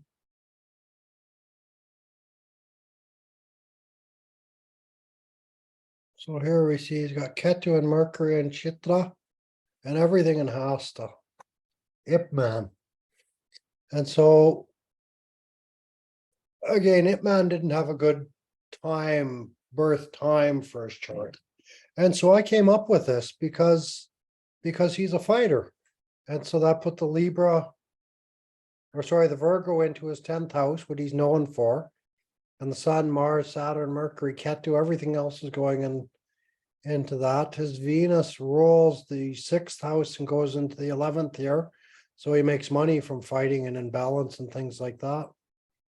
And then Jupiter and Moon, and really the key to being a master fighter is that comfort when you're in the fight. You're not tense, you're just easy, you're relaxed, you're nice and calm. And so that Moon makes him very comfortable in any kind of situations of imbalance and improper sort of situations.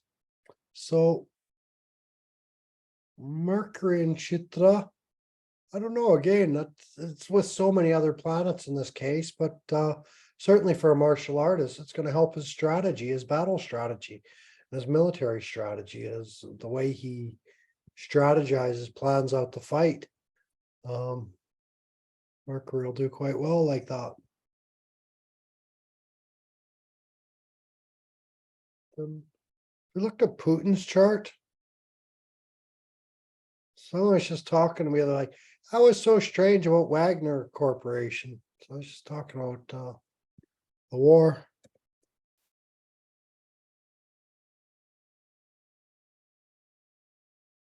And I know there's got to be controversy about which chart is correct. They don't even know about his birth time or for sure what day he's born. They don't know anything. So I made this chart for him. That Saturn's been keeping him in power, keeping him in leadership for a long, long time. And here we get to Rahu is in the second. Anyways, he's making some money somehow, but it's aspecting a 6th house of war. But that would have started back here, I guess. Saturn, Mars. That was maybe war, nature, annihilation, denazify, I think he was talking about. And so anytime you want to de-anythingify something, that's mula. Denazify, debug the house, whatever you're doing. That's not mula, but he's got Mercury and Saturn in Chitra. And so very ordered, very organized, I'm sure. But a lot of heat in his job, but here we're not seeing these active things like Mars. It's Saturn and Mercury. And so it's, in a sense, I don't know if it's this dry heat of Saturn, from one perspective. And then Mercury is just really all the strategy. Saturn rules the 3rd, 2nd, and 3rd. And so it's kind of talking about these leaderships. But the 3rd Lord coming there, especially with Mercury, is going to give a lot of meetings and these sorts of things. And so probably just meeting about the war and meeting about the Chitra. For the most part, natural resources, because 2nd Lord's involved there as well. So I think it's interesting that he's in his Saturn Dasha, and the Saturn Rahu Dasha started kind of when the war started. yeah, well, somewhere around Saturn, Mars, Saturn, Rahu. If we go back to the Maiden Revolution, when the Ukraine Revolution took place, that was Saturn Ketu for him. This Ketu, this random act, and that sort of changed everything, I think, in a lot of ways. And then so Saturn, Venus was kind of when the war started for him as 6th Lord. And so he started mobilizing for that. And then the beliefs and Sun period really coming up, and believes in leadership and really divine right of kings in a sense, very powerful sun. And so when you go Sun, Saturn, Yogacaraka period, very powerful for leadership and his sense of control and all of that. And then you get a Saturn moon period. So 2019, then boom, everything started to change. Some unexpected things, 19 to the end of 20. And so that was from before COVID, all through COVID times, the first year of COVID. And so Saturn moon was probably a tough year for him. In a lot of ways, it was really just a lot of unexpected changes. Also to his own military somehow, because Kritika and his own command structure. And being in a Saturn dasha too, that's like his kind of his life work period. And is it like unifying Russia or something like that? And it's like it looks like it's gonna pay off if it ends up a Saturn Jupiter, or Yeah, I don't know if it's so much the Mercury. The Mercury will seventh house, so the Saturn Mercury maybe gives a desire for that unity and leadership through unity to a certain degree. No,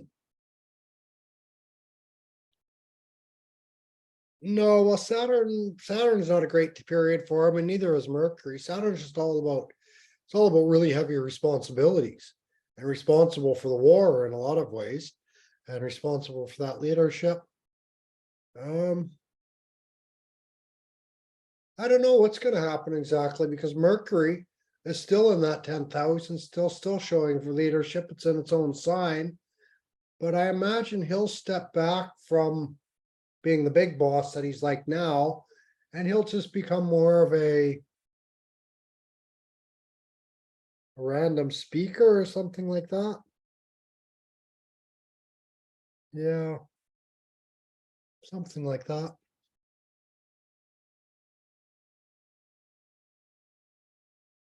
No, that's Mercury and Chitra.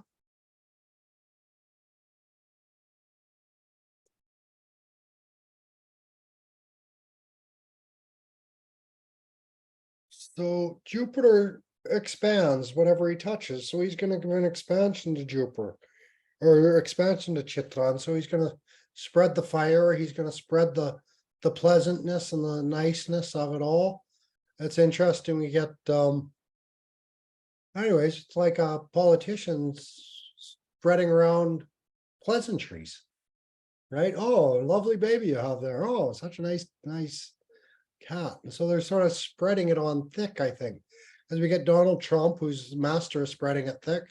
Got George Bush Jr., who I don't know, maybe he was a guru for Donald. Yeah, I don't know. Andre the Giant, Sylvester Stallone, Cheech Martin. Interesting sort of group that way. What else? Jupiter is also, he's a lot of service to the gurus or service to the father. Let's look at Andre the Giant's chart, because that's kind of a cool chart.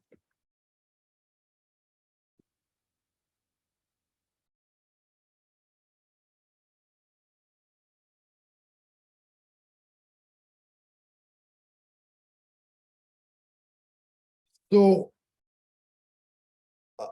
the only explanation I have for Andre being a giant, it's really Jupiter and Chitra.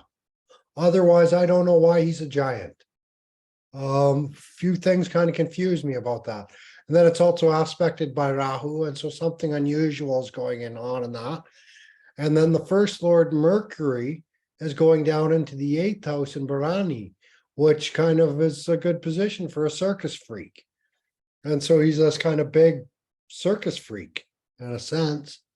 And that becomes his work and his job. And he travels with the circus with Mercury there.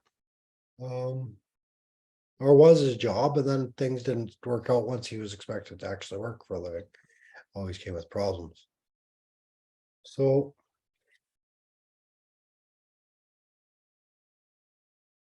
yeah, somehow this Jupiter and Chitra made him really big. really big and I don't know, not so much pleasing to look at, but people like it. And so he became famous. Someone like Andrew Green, string theory, physics. Could look up his chart too, just to see. See what I want to look before I switch charts. This is on to the giant. So we look at ninth house, which is his wisdom, and it's got Rahu Sun there. Venus going into the not the ninth, but Venus like just saying everything I'm supposed to say. So got Kerouac, Neil Young, Jean Chrétien, Drew Carey, Paul Cezanne. It's interesting here. We get someone like Jean Chrétien and Jean Charest. They're very sort of something quite similar about them and their politics. But then we get Mozart and Sebastian Bach. Again, something very significant and similar in their music. And this becomes then that's that arrangement of Jupiter, able to arrange the music, or of Chitra. And so Jupiter is arranging the music, arranging the production. Prince, Paul Cezanne, raising the pictures, Matthew McConaughey, Doc Holliday, Eric Douglas, Yuri Gagarin. So it's interesting. We got the other guy who went to the moon, a couple people going to the moon with this Chitra. And I think it's just that fieriness, the fiery side of a rocket, the fiery end of it. René Levesque was famous for his fieriness. Bill Clinton, also famous in his way for his fieriness and his passions. School Oxford, Winston Churchill, Carl Jung, Freddie Mercury. I mentioned Freddie Mercury. I didn't pull up his chart though.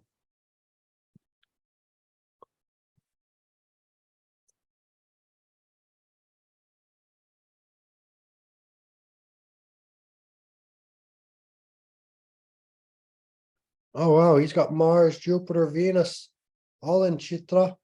It's 5th and 6th. I think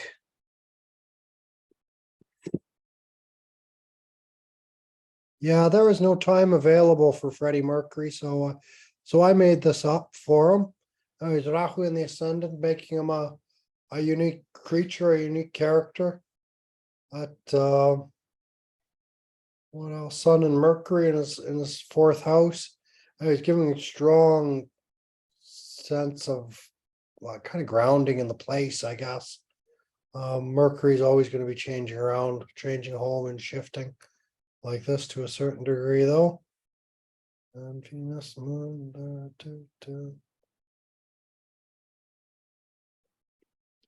So with Freddie Mercury, he had AIDS, I think. I don't really know much about him. I think he died of AIDS. I think AIDS is what killed him.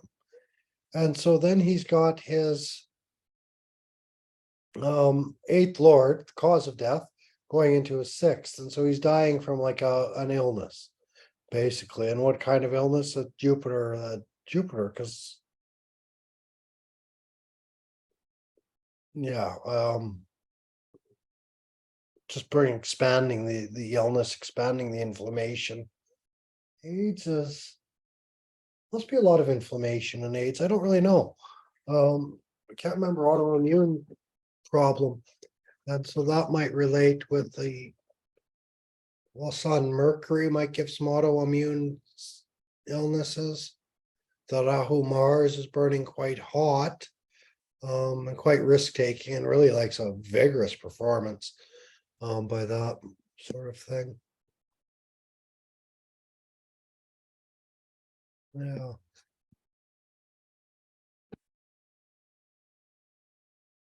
Thank Aaron, the baseball player, Madonna. Wasn't sure about Madonna's time, but once I look at one or a couple more times, I'll have a look at that. Alexander the Great, Akbar the Great. These people, folks that they call the Great. So we got, it's Jupiter. Let's get down to Venus. Peace is the only battle worth waging. There are crimes of passion and crimes of logic. The boundary between them is not clearly defined. Beauty is unbearable, drives us to despair, offering us for a minute the glimpse of an eternity which is like to stretch out over a whole lifetime. Problems are like toilet paper. You pull one and 10 more come. So that's Venus and Chitra.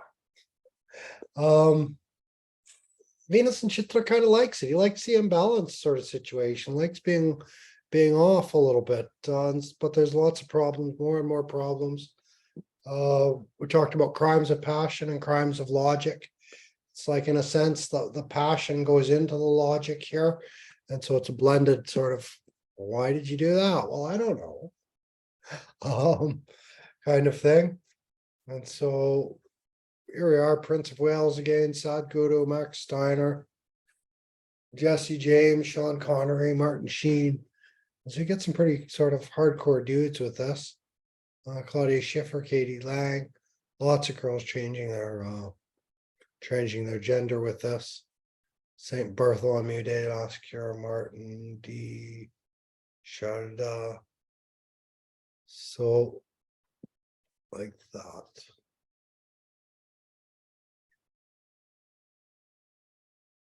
So Venus also in Chitra. Venus is going to be for men, and I should say this about all the planets, but for men, Venus is the kind of women they're attracted to. So usually Venus and Chitra, the men are usually attracted to fairly sexy young women.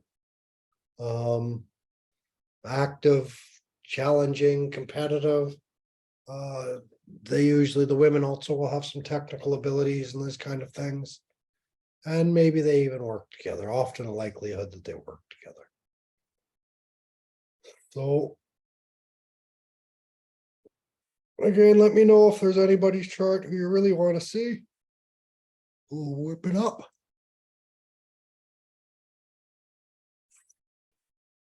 What else do I got here? Martin D. Yeah, let's look at Martin D's chart. He might have something interesting here. Chitra.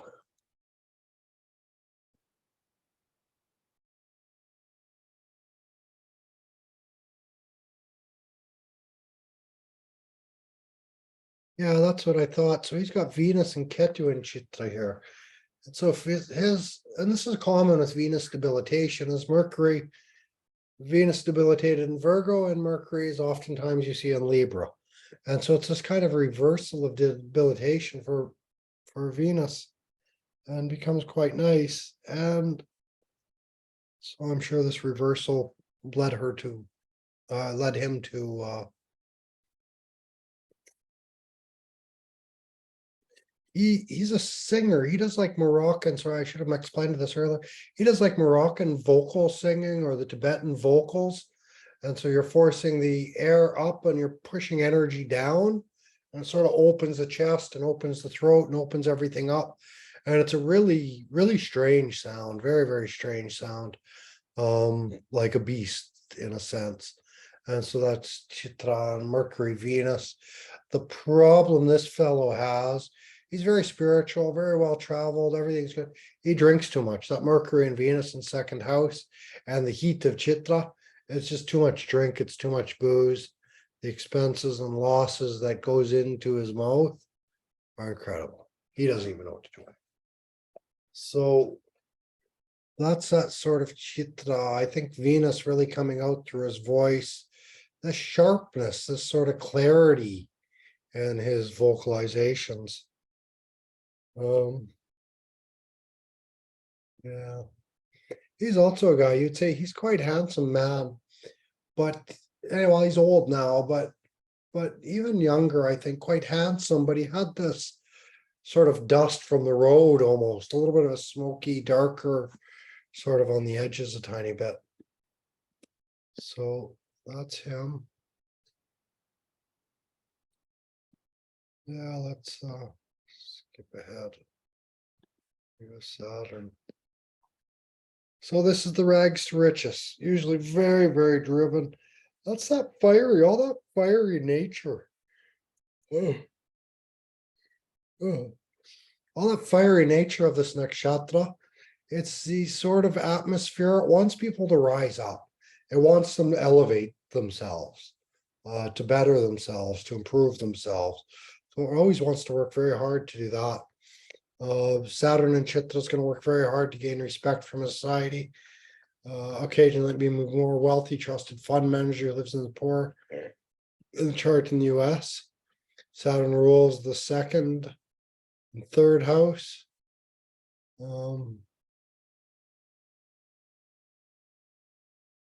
Yeah, just that classic rags to riches. The classic say that will make magic with charcoal, sticks, and stones. And so there is a lot of that coal, the burning embers, is really what Saturn and Chitra puts me in mind of. I mentioned much more that blacksmith sort of image. Let's look at the people that have it here. You get Christopher Columbus, famous for his famous in America for his cannons. Oberth was rocketry. Imbram X was very, what could you say, very divisiveness figure. Stanley also was. And so it's quite a powerful position in a lot of ways. Astrogen L, Josh J, yeah, lots of people working towards wellness type stuff in some way, even if they've previously had a space, I guess, rented or whatever. So get Tony Blair, Stan Lee. Stan Lee's kind of a character. I don't think I've opened his chart yet.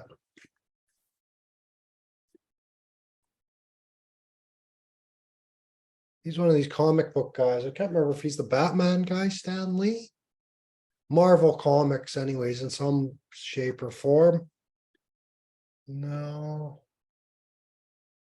He also had no time given, but he's an interesting enough character. So 4 o'clock, I must have made this up and came up with this sort of time on my own. This puts, where's his Chitra placements? I'll put Saturn and Chitra on the 12th and set imagination. That's Saturn Rahu up there. I wonder, because it connects to his 5th house where he expresses himself, and so makes me think that sort of black and white sort of narrative playing out.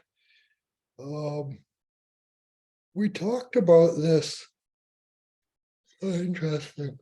Oh, I think some of the alter ego kind of stuff and work that he worked with, all that sort of alter ego stuff, I think relates a little bit with this Chitra and the duality that way.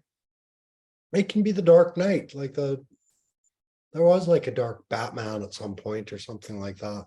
That kind of dark night of the soul, maybe up in the 12th house for Stanley.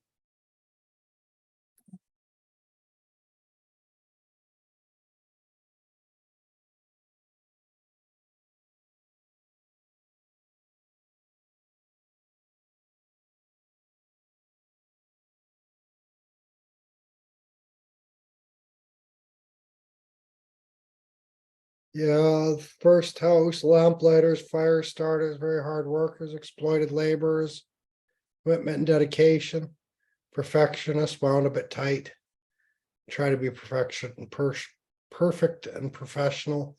I think this is actually what killed Chamunda Devi. She was trying so hard to be an Agor Baba, to be this kind of Agor sadhus. And I think in the end, she put too much pressure on herself, and I probably ended up killing herself. And so that was like that. I use that metaphor, Josh J. I'll bet you he's doing the same. Working for steel now, but was working aviation, and really just wants to do what I do, what you do, what so many people are doing. But they just can't let go. Yeah, very interesting fears. Like, really, you're afraid of that? But everybody's fear that's not our own is like that. It's like, really, that scares you? And then they're like, really, that scares you? It's like, yeah, I did just scream like a girl, didn't I? So we all have full of strange fears. And that's Saturn. Saturn's that fear. It's fear of I don't know if it would be fear or responsibility for the fire and the embers and the coals, that sort of smoldering, dry heat in a lot of ways. Coming up from this position.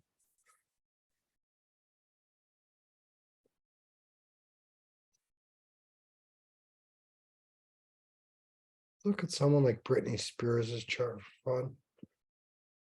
Probably don't have the correct rectification for her chart, but that's okay.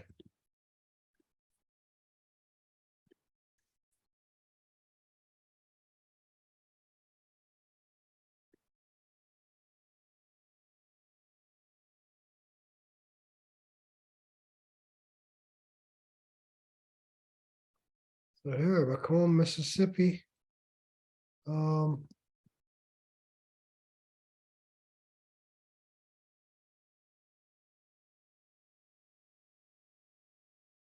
So this said 1:30 with birth record in hand, and I changed it to 6:10. So otherwise, I suspect it's going to be something like this.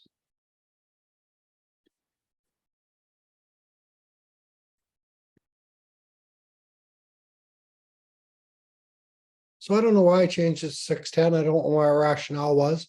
And maybe it was just a random place I stopped working at it at. But Rahu and Punarvasu can be quite active and good with the body. Meghanashirshas are usually also fairly flexible and neighborly and somehow nice. But her Mercury goes down into the 6th house, and so identified with some sort of addictive behaviors, addictive traits. And then Saturn also goes in 12th house. It's like Sun. What is it? Saturn Moon and then Saturn Sun for another year or something like that. Oh, where's her Chitra? Well, she's got that Saturn Chitra in the 4th house. It's either in the 4th house or maybe you can look at it from the 9th from the moon. But in any case, that looks like that Saturn Mars is defining the relationship with her father or with her parents. And so that wouldn't be quite good. It's almost like Saturn. Wonder if there's an aspect of the Saturn in Chitra that's sort of people feel that in their young age, the adults are trying to put their spark out. Kind of the adults or the parents are trying to extinguish that spark, that fire that they have inside of them, or regulate it, is what Saturn would have eventually done for her. So that's kind of interesting. I don't know whatever happened with that. She was trying to get out of her dad's, and her dad was controlling all of her money or something like this. It's a brutal situation, anyways. Like that. Saturn Chitra. Yeah, again, that engineering and town planning is just everywhere with this Chitra. Here they can use anything to make magic. They just make something. It's like, here, that's magic. I've heard of people using this technique. They make a bunch of stuff and then their friends come along or whatever, and they give it to them and say, oh, I made this especially for you. It came to mind, but actually I made a bunch of stuff. So peddlers of fear and loathing, hypocrites who take advantage of the masses and the mass mentality. They might be stuck in this way of thinking themselves. Of course, beneficial placements can turn this around. And so we see Clive Barker, these horror stories, Chamonda Devi, this kind of wants to play out the role of a wandering itinerant saint in India, and it killed her. And then Stan Lee as well, who's not horror stories quite like Clive Barker, but they're certainly that super villain, superhero thing. Putin himself has become the supervillain in a lot of ways. He's the big bad guy, boogeyman hiding under the bed these days. So a lot going on with that. That kind of Saturn. Yeah.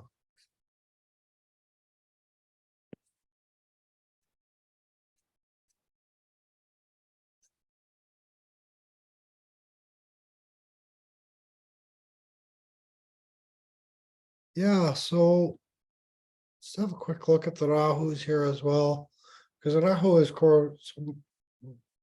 Chitra's quite fiery and hot.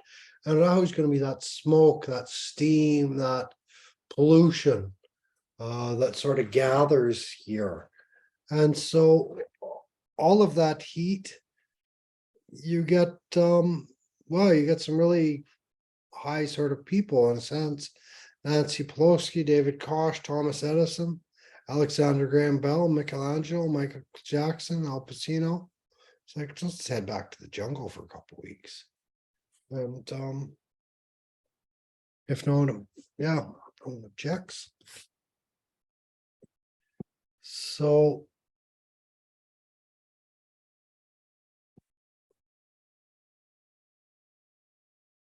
Rahu and Libra, is that more? Rahu and Libra gets a little bit more people pleasing, you could say.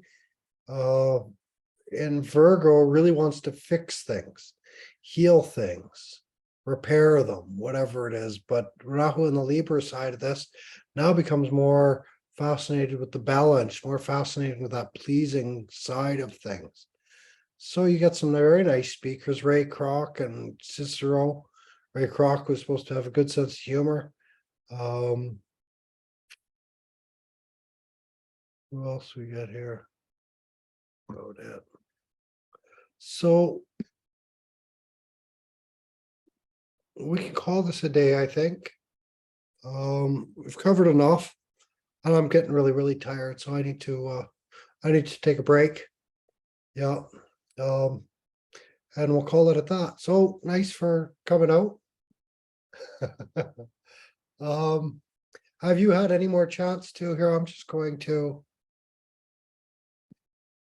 stop share and stop recording.